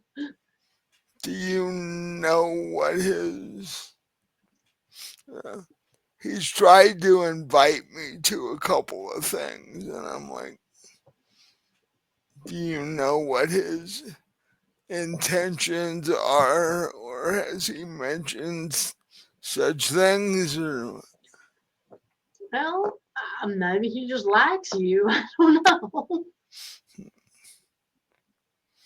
okay, But I do have a question. I don't know if he asked this, but you happen to know anything about mm, breaking through force fields and that sort of thing?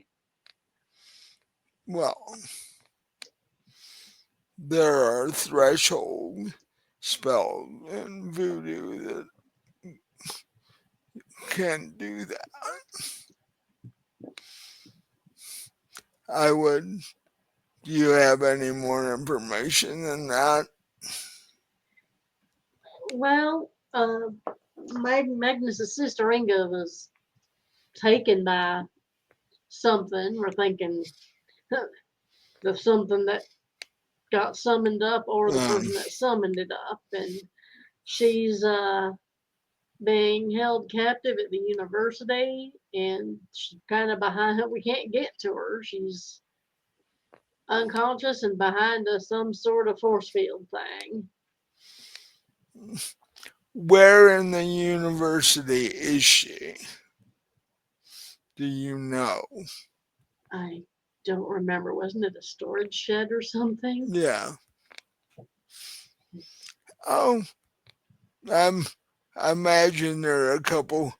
I can think of a couple of threshold spells that might work for that, but you'd have to make sure nobody else was around. Because, like all other kinds of magic, sometimes voodoo can uh, go wrong. Well, we've got someone on the inside, sort of, that could. I mean, he's chief of security, so he could maybe keep people away. I mean, Mm, Magnus made him a ghoul last time we were there, yeah. Mm, so we could post him outside the door and then mm. warn people off. Well, yeah, if he's campus security or whatever, he would look normal being there. So, that would work. I'm not sure he was super happy about what Magnus did to him, honestly. Humans generally aren't until they get more used to the routine, because we do live differently. So it takes your average human a while to get over the fact that they're actually dead. So, and even if he's a ghoul, yeah, he's not a vampire, but if he doesn't drink blood on a regular basis, he dies. So it's like, it's fairly important to him. But yeah, um,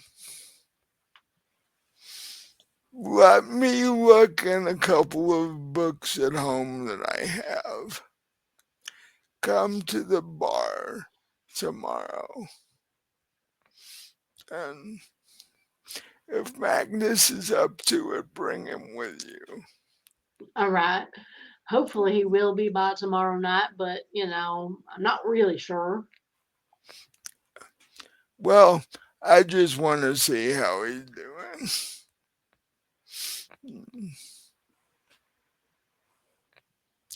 Oh, Chef Wong mumbled something about about wanting me to meet his mother. Oh, yeah. Uh, that's a pretty big step. Well, considering you haven't even made the first step, yeah, it is. um, Chef Chef Wong never struck me as a very patient human being. So. Well, he's sure as hell not a patient vampire, I can tell you that. Yeah. Uh, Magnus has told me stories about his distributor problems.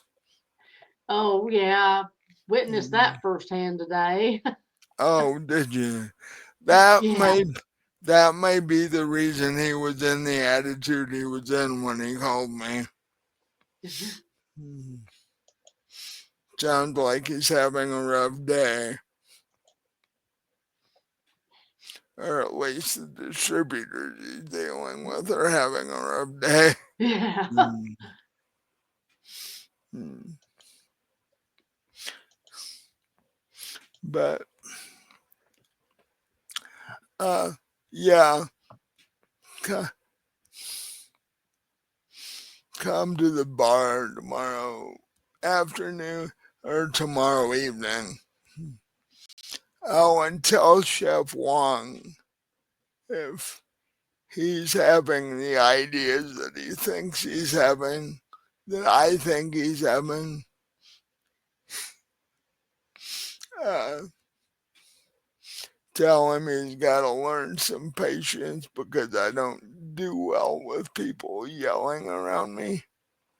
All right. I'll let him know. Since it tends to be one of the ways he communicates with people. Right. Yeah. Well, I hope we can figure out what all this stuff is. This is starting to get creepy. Yeah, it certainly there's a lot more going on than, I thought. Yeah. And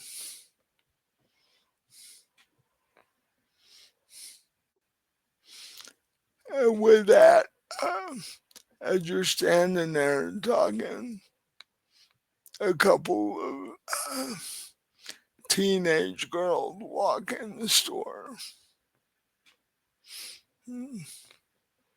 She's like, well, looks like I got customers. I better let you go and deal with them. And she walks around the counter. and gives you a hug before heading off to see what these two teenage girls are after. Well, just have your sister give me a call when she's up to it. No, Uh, I'm hoping it's nothing major, so I will. I'll tell her about it tonight when I get off.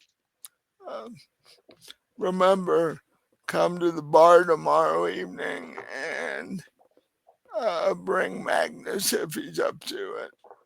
all right, I'll be there. He might be, he might not be. We'll see, but I'll show up. Okay, we'll see you tomorrow then. All right. You walk out the door, and the chauffeur's still inside the car. And you walk up and tap on the window, and she jumps out and opens the door.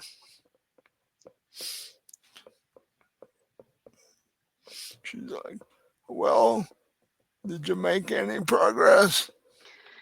Well, not really, but hopefully I'll hear something in the next couple of days. Uh, I told Eddie what was going on, and he relayed the message to Chef Wong. Chef Wong replied, "Don't take too long." Well, Because, we're ready to head on home now, so so,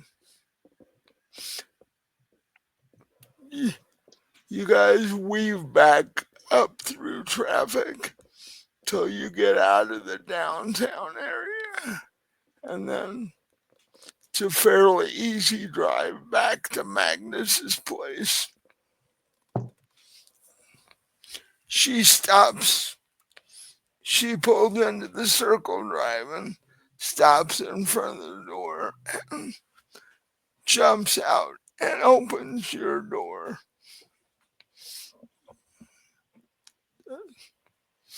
Unless you need the car or me for anything else, I'm going to take the car back to the uh, warehouse area and spray it down because it hasn't been washed in a day or two. all right. I guess I'll head on in for dinner. Okay. So she gets back in the car and drives away. You walk into the house.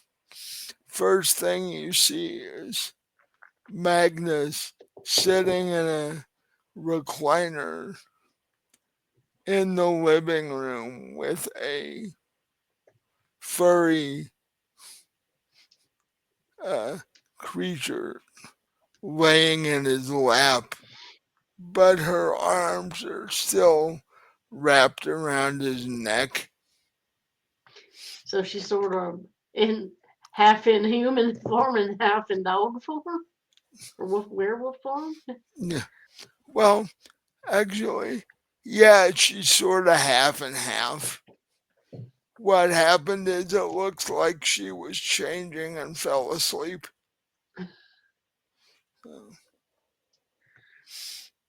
Or maybe this is her way of getting Magnus to stop tickling her or whatever. And then, So I'm going to take a picture with my cell phone because that's just too weird. yeah.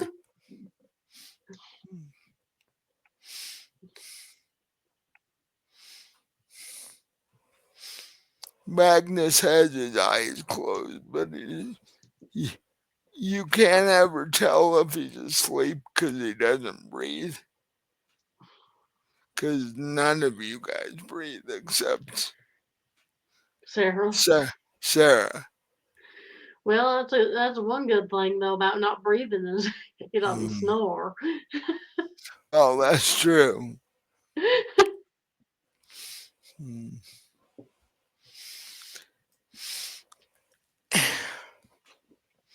And as you walk by and take the picture, Magnus's eyes open and he whispered something to the effect of, she can be fairly uh, persistent when she wants to be. Girl hasn't, well, let's just say she spent the entire time since just after you left till now attached to me in some form. It's like, for somebody I haven't known all that long, she decided that she's gonna attempt to protect me.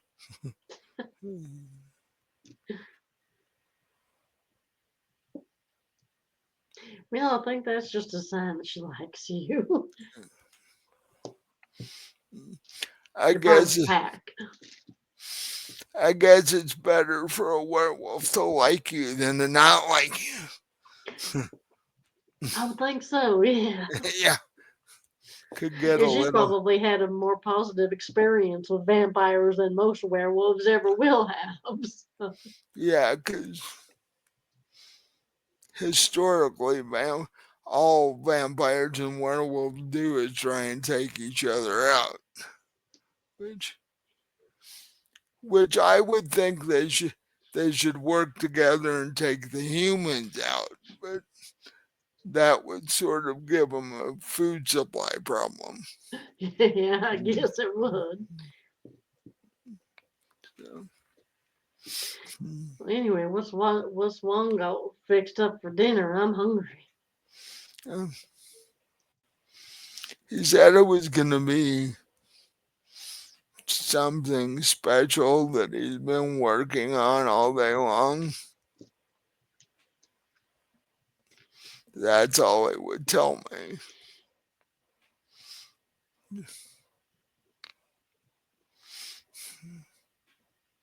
And at that point, he gently uh, removes Sarah from his lap and stands up and puts her back down in the chair that he was sitting in.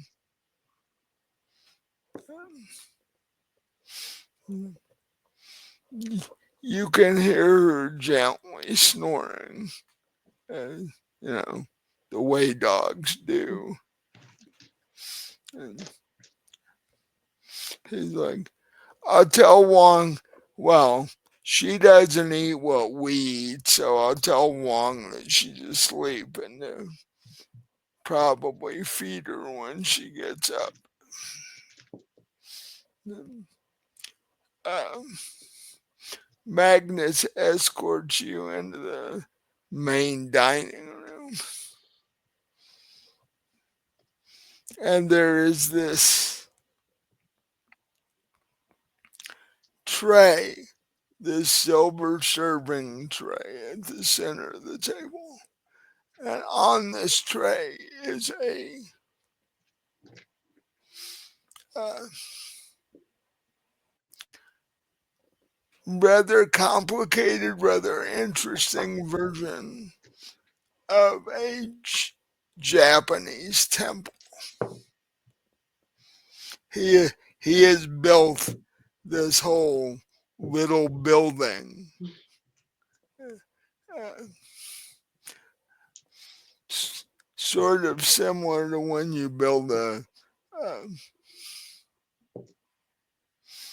one of the graham cracker things for Thanksgiving. The whole Like house, a gingerbread house. yeah. So, yeah, he's built one of these things out of blood. It's rather congealed blood. It looks more like, jello, but oddly enough, it is hanging together. Yeah.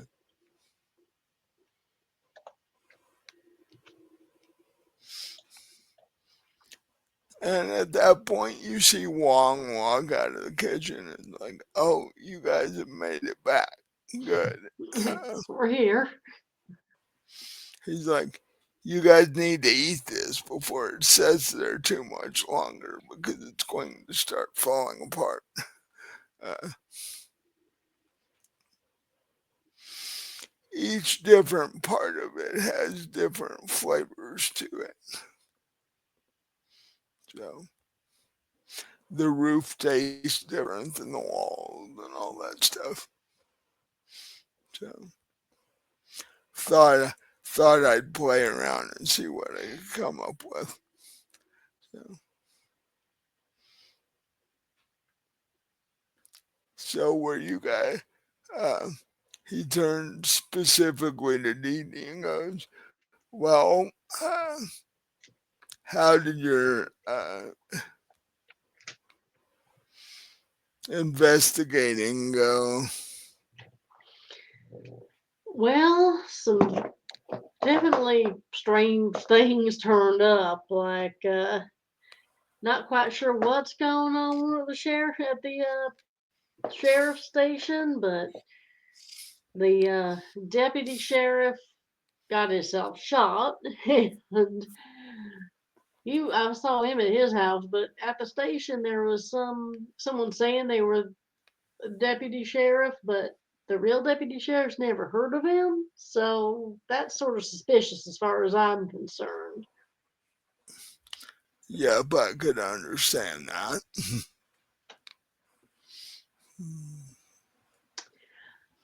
And so I stopped by the one of the voodoo shops to see if this guy's description sounded like someone who looked at that book before I got the chance to see it. But Mabel was watching her sister shop because her sister's sick, so I left my number with her and gonna have her sister call back. And how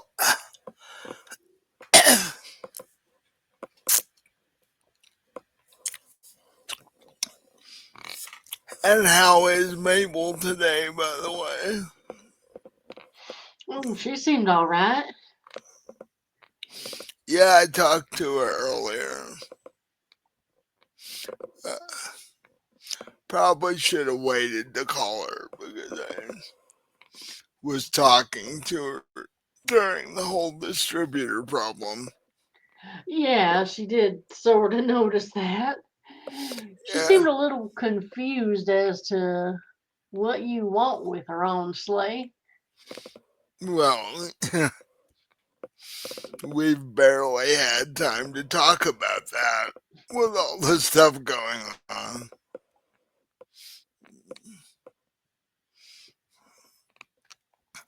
I guess if I want anything to happen, I guess I'm going to have to actually put some energy into it.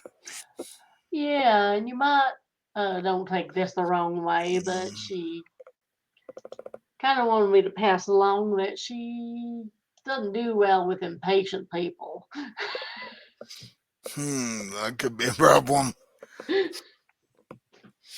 Hmm. Yeah, it sounds like I definitely need to go talk to her. I would, and she's not someone whose bad side I'd want to get on personally. So, No. and I'm thinking to myself, oh God, if these two got on each other's nerves, that will be, you know, Yeah. Then it's a good Mag- thing vampires heal quick. That's all I can say. Magnus would be the only one above her that I would be afraid of. Uh, yeah, probably getting into a fight with her is not a good thing. No, like I said, I can just see her and Chef Wong going at each other. No. So, you and Magnus and Eddie and Sarah all convene at the dining room table. And like Chef Wong says, as you all dig into this temple he created, he's like, glad I got a picture. uh, every bite you take from this temple tastes different.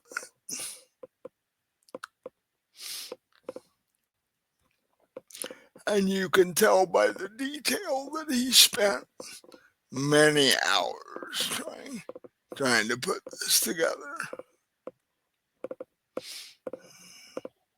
He's like, I figured I'd do something special since Magnus is up and around and isn't gonna croak anytime soon. Well, I'd say that's mostly thanks to you and your mother. Well, well, and speaking of my mother, she's continuing to bug me about a dinner invitation. Well, I guess she's earned it. I mean, she did help us out. Well, it's just that if my mother and Mabel get together, I may have to leave town. Well, we'll just have to have them over on separate nights, I guess. Even though I've been a vampire for a long time, that's not a squabble I want to get in the middle of. And definitely if it ends up pointed at me. Right. But luckily I haven't done anything to Mabel to make her upset at me at this point. But, and what would be even worse is if Mabel and my mother, upon meeting each other, did not get along. That could be messy. Right. Yes, it definitely could be. Like I said, it's a good thing vampires heal quick. Yeah.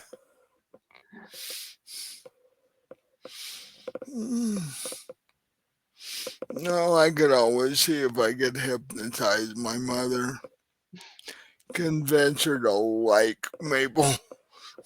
She won't know why, but she's like, oh, I like her for no reason that I can think of. And just make it safer on my part.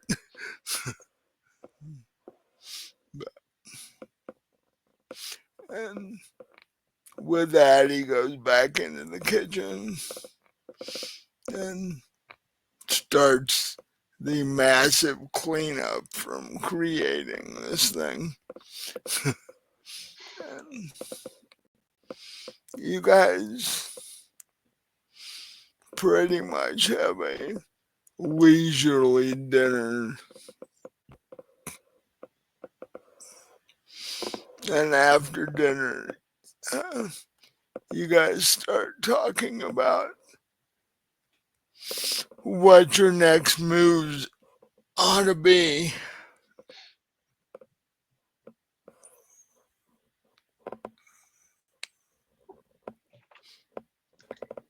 And Magnus says, this new fake sheriff guy has me intrigued.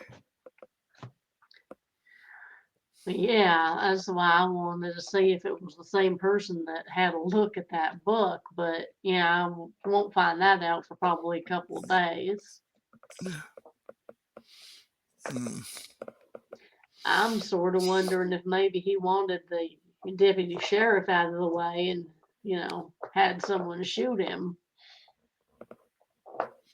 No, I mean, the guy hired to do it wasn't any good at it. Well, there's that. But yeah, there's something real suspicious about this guy considering he doesn't seem to have a background. The real deputy sheriff ran a background check on him. Nothing came up like at all. Wow. Yeah, that is weird. I mean, all I know about him is he's human. No, that's it. I don't have any other information. So I was hoping to talk to Mabel's sister, but Yeah. If we find out that he's continuing to do weird things, I'm gonna get the prince's permission to take him out. yeah. Before we do that, maybe one of us, or maybe we ought to have your werewolf security trail him. Have put a tail on the guy. Have someone watch him. Think that would be something one of your security people could do? Oh, yeah. Well, and I've got those two maquette spies running around. Right. One of them might even be better for the job. Come to think of it, that's sort of their thing. Yeah. And my security might have an issue with leaving our little group unprotected. Oh, well, you wouldn't have to send all of them, just one or two, but having one of the maquette to do it might be a better idea. Well, since they're trained in it and I've already paid them for it, well, after I finish dinner, I'll go make a couple of quick phone calls. Um, did you tell Magnus what the deputy guy said in the report? Where they're looking, where they think the prince is a suspect? Yeah, I'll pass that information along too. Tell them I, there wasn't a whole uh, lot in the report that we didn't already know, but there was that. now he's like, he stops in the doorway when you tell him that, and he's like, now I know there's something weird going on because the prince doesn't show up on police reports. He's, you know, he doesn't do those sorts of things. If he wants somebody eliminated, he has somebody else do it. He doesn't touch that sort of thing. So where they would have decided to make him a suspect is a bit of a surprise. Unless this quote sheriff guy knows the prince and he's doing it on purpose. Right. That's sort of where I'm wondering, sort of what I'm wondering, honestly. I think this guy's got some sort of ulterior motive. I'm still thinking he might be the one who killed the sheriff. Which Possibly, he might be considering the one we're looking for. considering he just all of a sudden popped up out of nowhere. Of course, if he is the one we're looking for, you'd think he'd be trying to keep under the radar a little more. He wouldn't be popping up in the sheriff's department, but you never know. Maybe he thought it was a way that he could keep track of stuff. Like if they suddenly came up with a new suspect's name, he would know what it was and keep track of things. Right. But yeah, I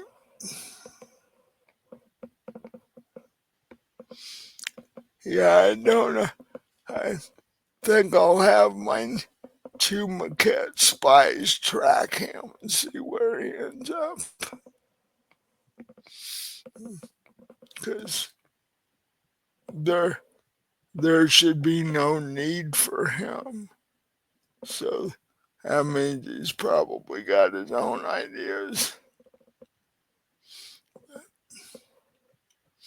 So, well, Magnus says this has been a long day, being the first day that I've been active for a while.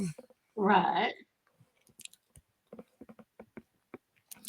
So I think I'm gonna call the prince and my maquette spies, and after that, I think I'm gonna crash.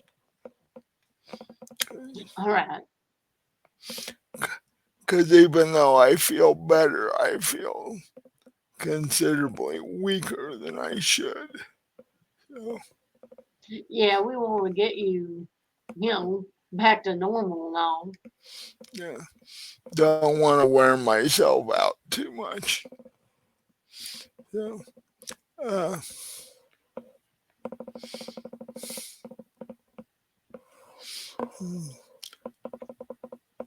right before he walks out of the room into his office, he's like, do you have anything else planned for the evening?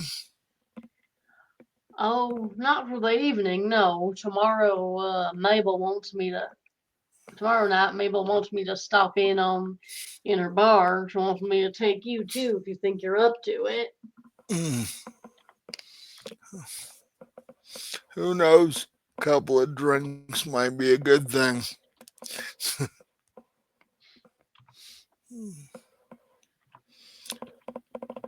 Well, I was just thinking if you weren't real busy, we could hang out a bit after I make my phone calls.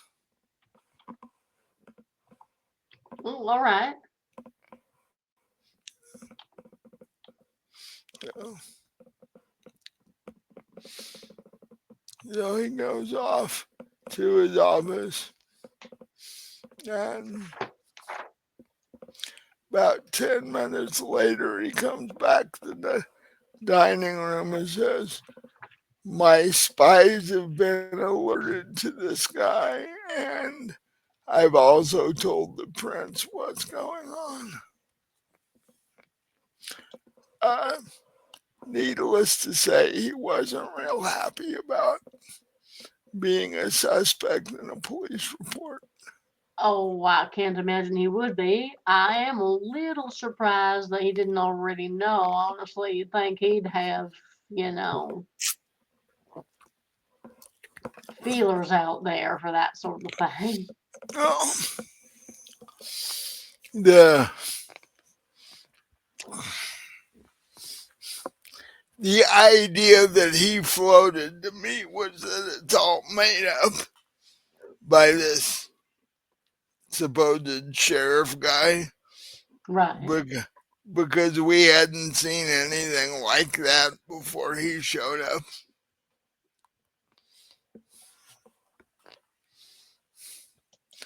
Uh,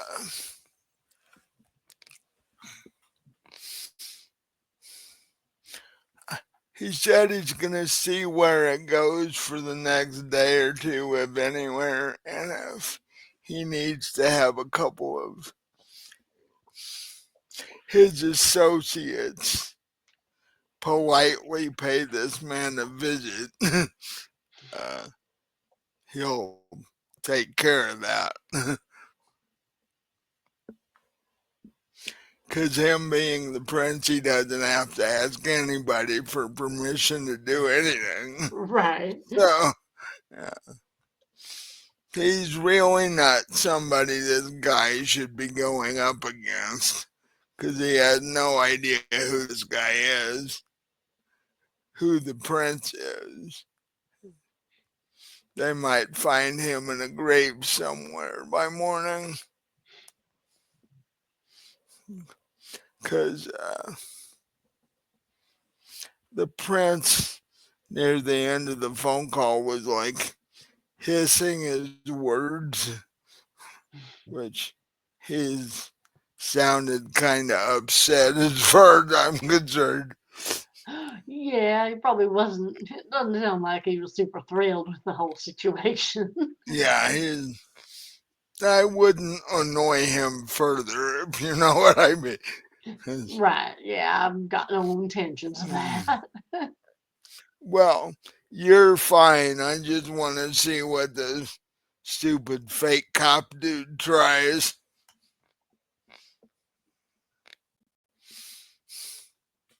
In fact, I may uh, suggest that the friends helped me refill some of my blood supply. If there's no other need for this guy, it's like Right. he can be an quote involuntary donor. He's helping out charity. Yeah. He does. He doesn't, however, know that it'll be the last thing he ever does. So, Yeah, I'm sure Chef Wong would be more than willing to sign up some of his vendors as, donors as well. right, yeah. We, we definitely have to find a more stable blood supply. Wong's gonna start hurting people. He's just waiting for an excuse. I mean, he really Well, wants yeah, to. yeah. If this wasn't such a civilized day and age, he'd probably already taken out all of them up to now. Or if you weren't holding his leash. Well, I just give him a salary and a place to live. It's like, but yeah, we don't need Wong put in jail. Would not be a pretty picture. Well, I don't think jail will be really a good place for any vampire. I mean, what are you gonna eat in jail? Not like they offer that on their menu. Well, I'm thinking within a day or so, all the all the guards would be gone. Right. Yeah. They let they let Wong out for his hour a day, and he takes everybody out. Well, yeah, Well, not to mention he'd sort of be on the human schedule in jail, which may not work out too well for him with the whole daylight thing. yeah, true. Which would seriously annoy him, which would mean I feel sorry for anybody in there at the moment. Right. Yeah, So, yeah, he can't be going out to exercise in the yard. He he's got that whole sunlight sensitivity thing going yeah, on. yeah. And out of all the ways a vampire can croak, sunlight's probably the most painful, so that wouldn't be good. Well, like I said, I got a little sunburn once running in the house too close to dawn, and that hurt pretty Yeah. bad, just a little bit. Yep. It was one of Oh, those things. I was, new vampire at the time, out a little too late. right. We we've all done that. Yeah, I was gonna say, I'm sure it's happened before. Cause when they tell you you've been turned into a vampire, you automatically don't believe it.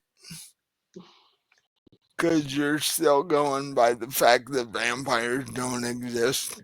Oh, well, I was past that point. I think it was more like I was seem to remember I didn't have very much luck hunting that night, and I was, Oh, trying to push it, and trying to get at least one in before before right. sunlight, and Oh, little point, if you're ever in a hurry for food, security guards make good choices because they're out wandering around on properties and stuff. Well, that's true. So, yeah, you track him till he's as far away from the building as he's gonna get, and then you get him, and then people wonder the next morning why the guy's dead in the parking lot. But Right. Well, he's dead in the parking lot, and he seems to be completely exsanguinated. Yeah. uh, he's laying in the parking lot, and there's no blood. That's always been our big problem. It's like we should learn to leave enough blood that makes a mess, so Right. so that they don't necessarily think that so that they think he got shot or something. Well, the saving grace, though, is there are humans crazy enough to blame all that on aliens. So, True.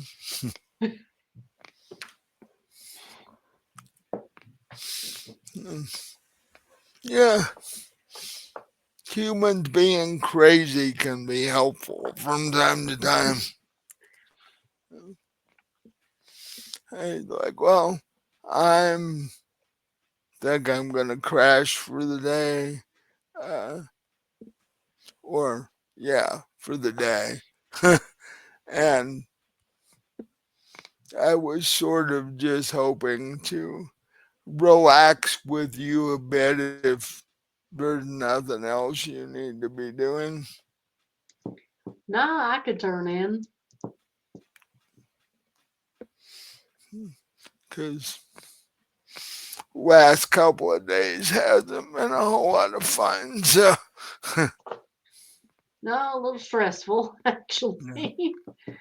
so why don't you grab a couple of goblets of blood and we'll head to my room. All right, so I'll do that. And while you're doing that, you see Sarah Hanley chasing Sarah through the dining room.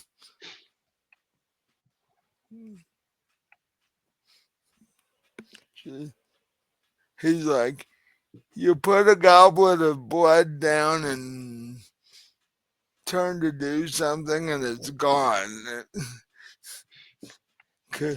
She didn't drink it, she poured it out. Oh, why would you do that? Just to give him grief. So, yeah, he had to go in and pour another one, and now he's chasing her through the dining room. He's like, I can't see why anybody would want a teenage werewolf. You know? Yeah. I don't care how cute she is. And she sees you and just sort of smiles and keeps going. Like, she says I had to get somebody back for Magnus tickling me for an hour. It's like, And she says, oh, by the way, when he gets his strength back, we'll revisit that a little bit.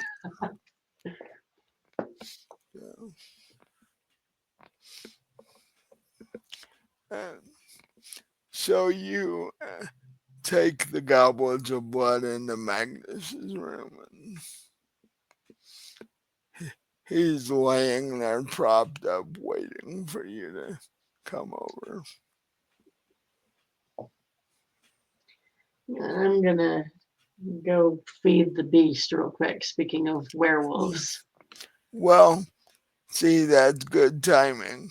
Uh, we're going to take a 20-minute break so that she can feed the real life werewolf in the house.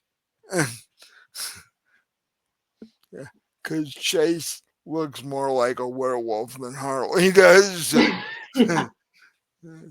We will be back in 20 minutes. No.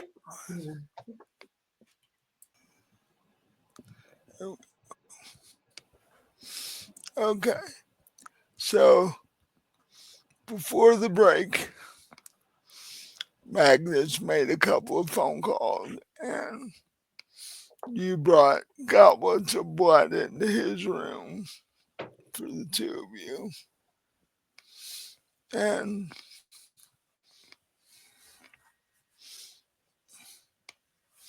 you saw Hanley chasing Sarah around the dining room. Um, you're not really sure how she was keeping ahead of him, considering he's a vampire and you guys can move pretty quickly. But Oh, I'm sure he was holding back. somehow she was managing to stay ahead of him. Yeah, But like I said, he was letting her stay ahead. well, she was also dodging around furniture and stuff like that. So And being a werewolf, she could probably bolt over the furniture pretty easily, too. and the one thing it will do is make them both tired, which is not a bad thing, especially in Sarah, especially with Sarah. But um, you put the goblets of wine on the nightstand and climb into bed next to Magnus.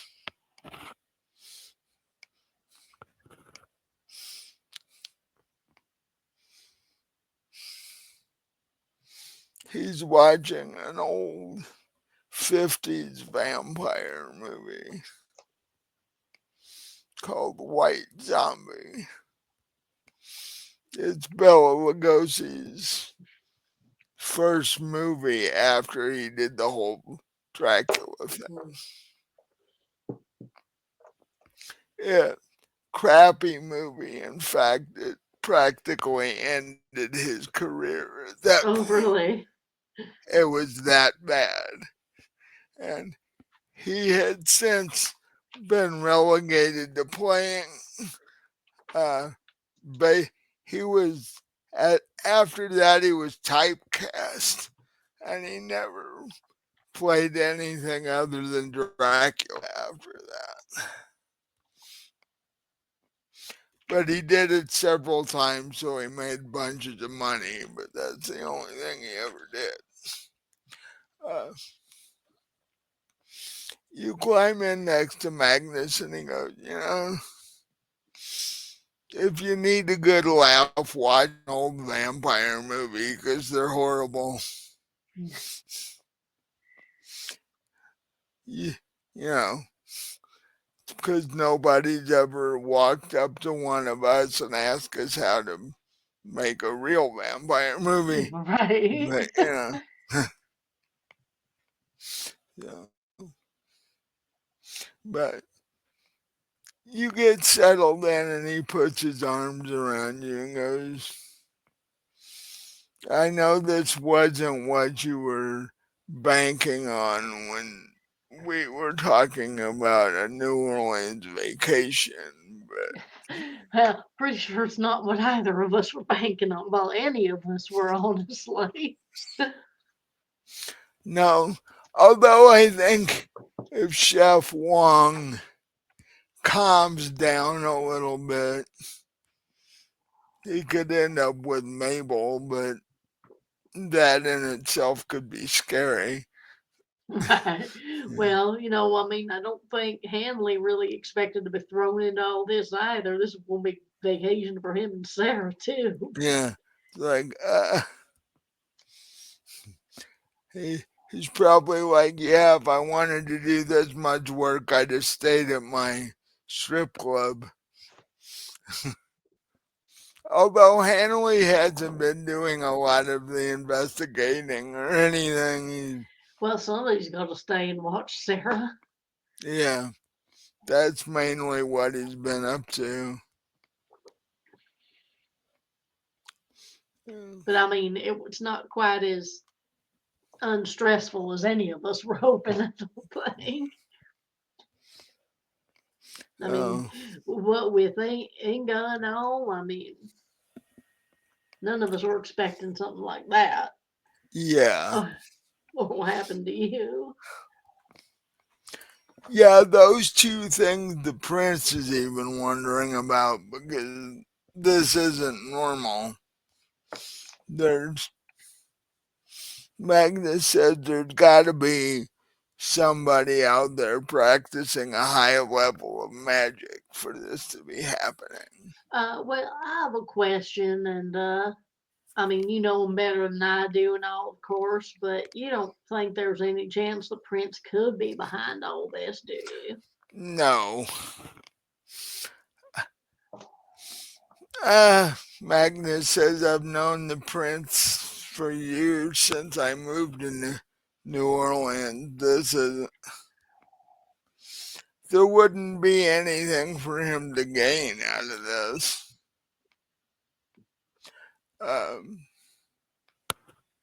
Because I don't oppose him, so he wouldn't need to attack me for anything. And then, Well, I was wondering if maybe he was, getting rid of vampires he didn't like, because everyone who's died except for the police chief himself has been a vampire. yeah, what it makes me wonder is if there's another vampire clan trying to weasel its way into town. At this point, what I'm sort of thinking, and I hope I'm wrong, sort of wondering if some human discovered, you know, that New Orleans has a vampire population and he's trying to take it on himself to get rid of us. That's what I'm sort of wondering at this point. Well, that does sort of fit what's going on. I'm not quite sure why he'd use the dead sheriff and some creepy ass demon to do the job, but you never know. Maybe he's a mage that wanted to prove that he was good enough to do this shit. Uh, I feel sorry for him when it's time for him to try and get that, whatever that is, to go back where it came from. Mm. Now, I feel sorry for New Orleans if it doesn't go back where it came Well, from. yeah, that is the other side of it, but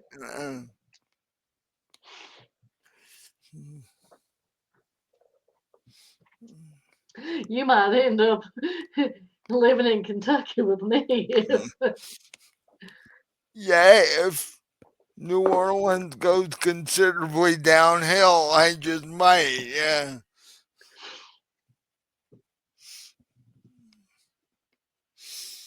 But Louisville was not doing a whole lot better, as I recall. So, no, there's definitely a few things going on there too. you guys may not have demons wandering around, but uh, clan of werewolves wanting to take over the city is Well, there's that's that, not. and then there's that, and then there's some disease that's killing vampires and driving humans crazy, making humans feral. So yeah, not so good. Yeah, nah. I think I think we move to Antarctica. That way we can sleep 6 months out of the year, and then we can be up for 6 months out of the year. Yeah, but I don't think I'm gonna want to go hunting if it's so damn cold out. Yeah, maybe Well, a vampire, but I still don't like the cold. well, actually, temperature doesn't affect us really, but there isn't a whole lot of Yeah, things to be. psychologically it does. Hmm. There aren't a lot of things to be hunted up there. Yeah.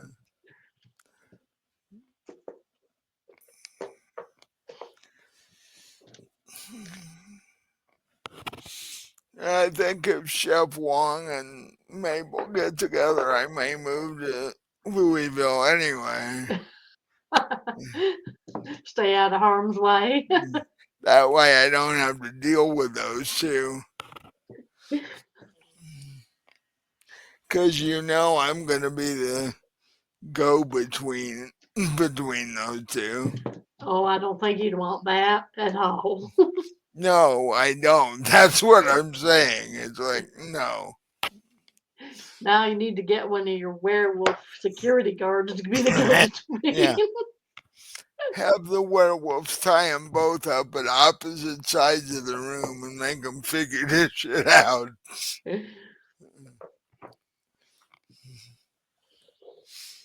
Because I never saw Mabel as the marrying type anyway, so I can see how this could crash and burn fairly quickly. Well, they do both seem to be alpha types, so yeah, I don't know how well that would work. Yeah, I can just see Mabel with a full bottle of JD and Chef Wong with his cooking, his chef's knife and trying to kill each other, Right. which is a big waste of a good bottle of whiskey, if you ask me.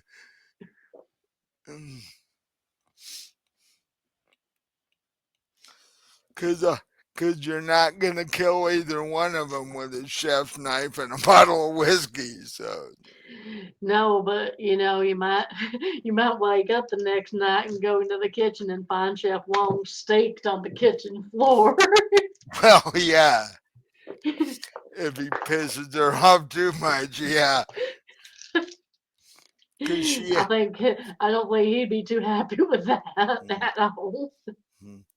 cause she outweighs him by a good 50, 70 pounds. So it's like,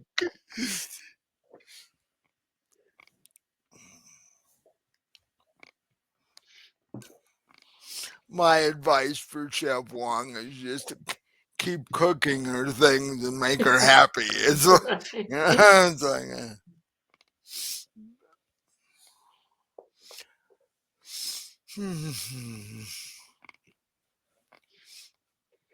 so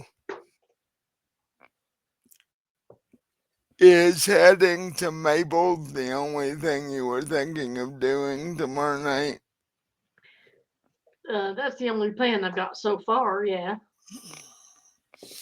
I should be in good enough shape to go with you. Another good day's sleep and I should be okay. Oh, all right.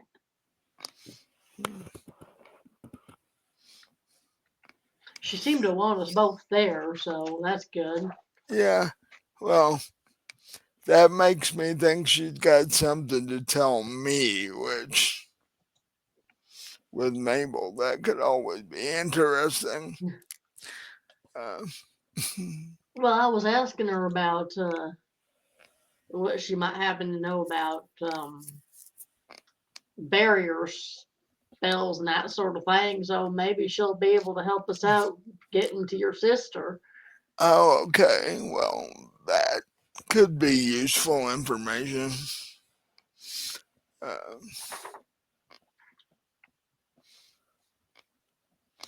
should just send Chef Wong in and have him hack up everything. Because come down to the last guy and be like, turn off the force field or I'm going to have my friend chop you into pieces. Right. Yeah. Uh, I could see how that might work. but so, but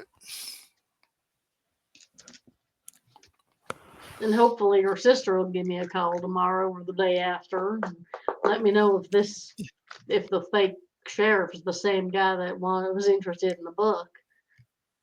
yeah, that would that would help the motive of everything. But then again, if it is him, why?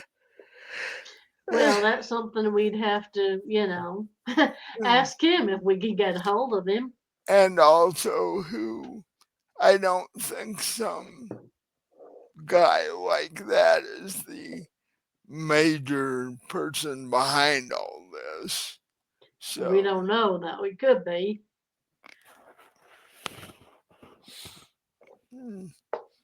I guess being a deputy sheriff would be a way of distracting most people if you were actually, you know, committing major crime at the same time.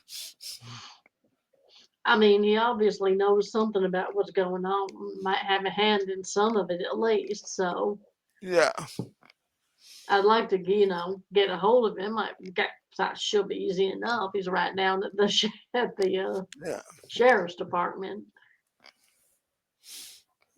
yeah. Maybe we want to let him know that we know he's not who he says he is.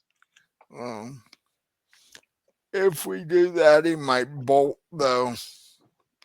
Not if we got a hold of him physically. Why would you do that? Well, yeah, if we grab him and then tell him that we know what he's up to and all that. Actually, that brings something to mind. We could let him stew for a couple of days in the basement. We could.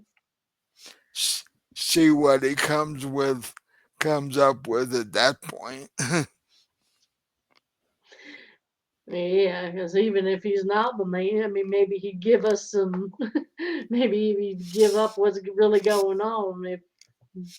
Mm, if you if you persuade him properly, he might. Couple of days on my rack and all that stuff. Right? Maybe take a little snacky snack off him every once in a while. Have Sarah go all werewolf on him while he's tied down.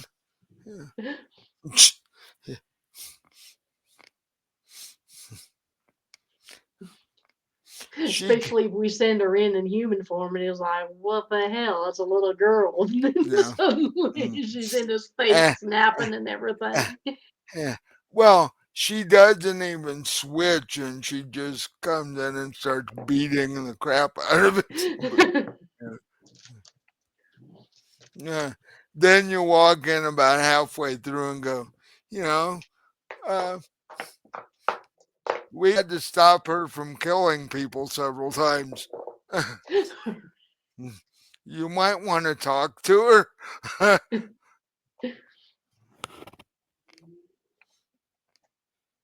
I guarantee he'd say something at that point.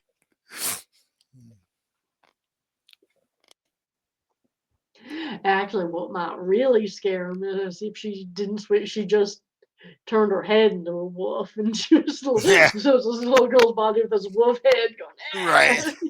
going. I'd talk. And then say something about we we were looking for new donors, Right. Then he's like, donor for what? Yeah.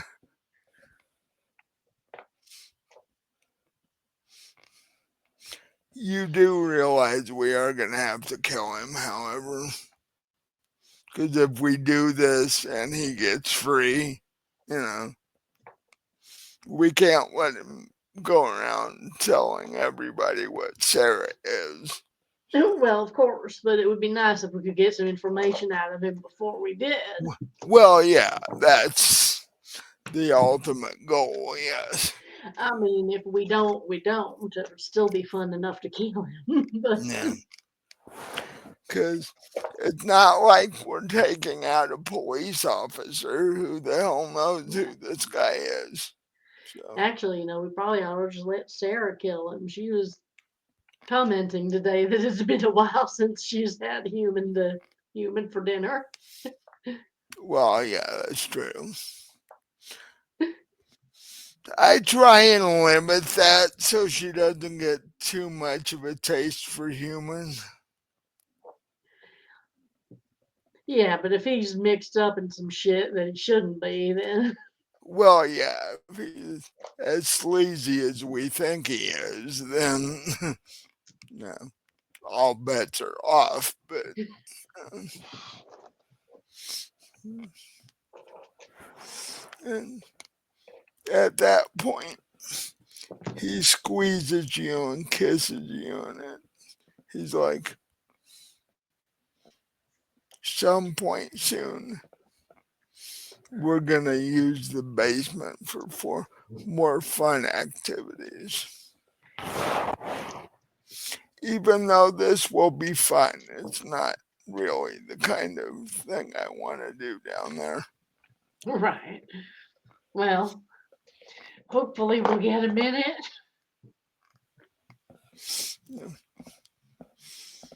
Now that I'm feeling better, we need a night of not so much chaos so we can relax and have some fun. Yeah.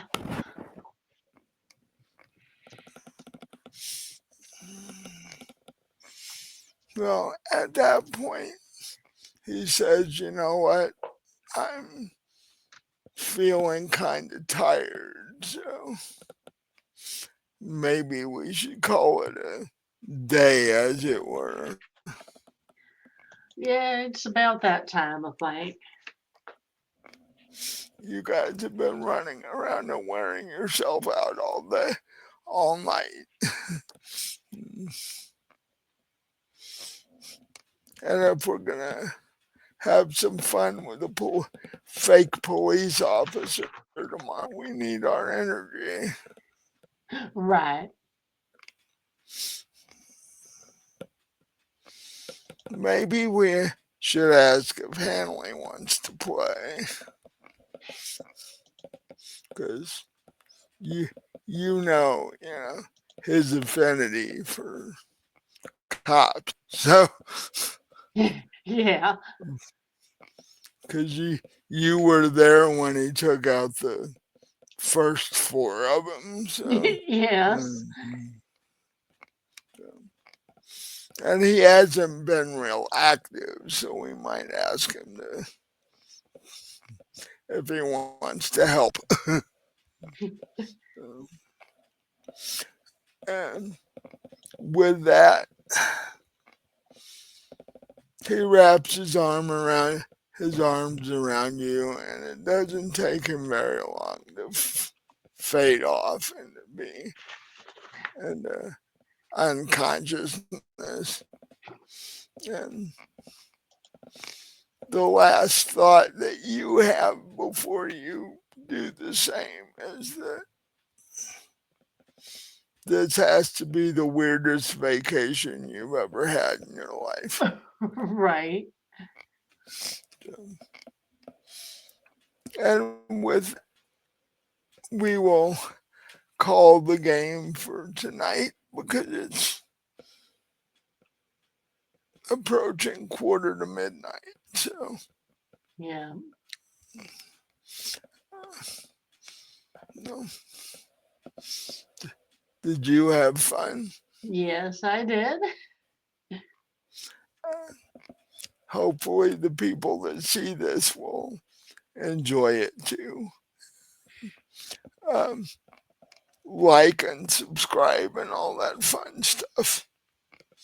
And next week, we're going to take a little detour from schedule. It would have normally been Archive Hunters, but since Thanksgiving is here, next Saturday we're going to do uh, a Thanksgiving Cthulhu episode. And we'll see how long Robin's character lasts. Yeah.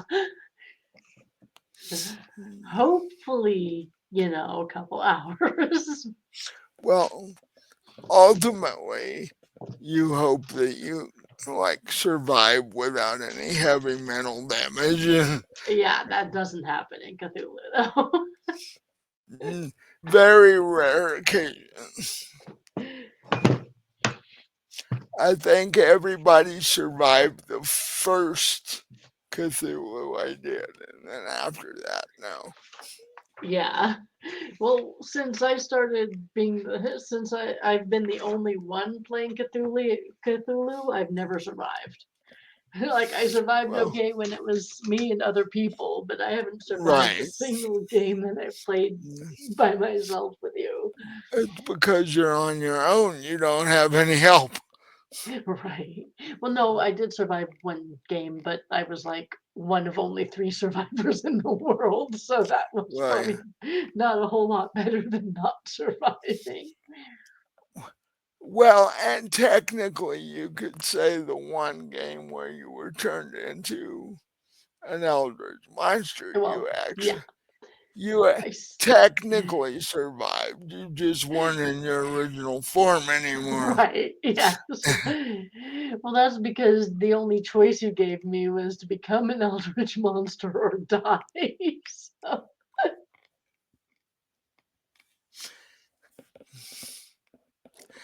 Yeah, and thinking back on it, I'm not sure which would be the best choice out of those two, but because you may in fact be alive, you just may be doing some really weird shit at this point. right. Because nobody knows what Cthulhu monsters do on a daily basis. So, it's like they don't have cameras or anything, and they don't tend to give interviews either. That's true. You walk up to one of them, ask them a question, and they eat you. It makes it tough to do interviews that way. But anyway, look, uh, look forward to that because Cthulhu is always fun. And um, a little bit of a milestone for the channel. Last night, we just passed 20,000 total views on the channel. So Oh, that's okay, cool. cool. Took us 3 years to do it, but we did it. Uh, so hopefully we can get to the next 20,000 a little quicker than that. We'll see how things go. And I think that's about all I've got for the day. Unless you want to. Oh, uh, Robin does have a new book out, so buy it for Christmas. You know, like a dozen copies so you can give them to all your friends. And are you? I'm assuming you're progressing on the next one. Yes. Only my next one is going to be a little different. My next one isn't. Some of the stories might still have a supernatural or paranormal thing, but my next one is not going to be as creepy. I'm doing an entire book of stories about cats and dogs, so it's going to be an animal storybook. So, rabid dogs and scary cats. Like I said, some of them there might Yeah. be a few ghost cats or ghost dogs, but for the Hasn't it been a long time since Cujo's shown up? you poor could all Cujo, wasn't you his fault. you could all you could always go there. Aw, poor Cujo. Yeah, it's, The problem is his asshole owners didn't get him his rabies shot. Stephen King actually made a well, point in the book to mention that Cujo had never had a rabies shot. uh, so that by that he's going, you should go get your pets. Yes, Yeah, that was his statement. That was his statement. Like, vaccinate your pets, you idiots. could you never know how they might turn out otherwise. You may have this giant snarling Saint Bernard on your Right, hands, 200-pound Saint Bernard, yeah. that's completely rabid. It's like, Right. Poor thing. The thing is, and Cujo was such a good dog too, and then and then he ended up killing well, he killed 3 people. He technically killed 4 people, but the fourth one was just a was he didn't kill the he had this mom and her toddler trapped in a car in a hot car. Wouldn't let them out, and the kid died of heat stroke. well, yeah. But the other 3 people, he tore to bits, including his owner.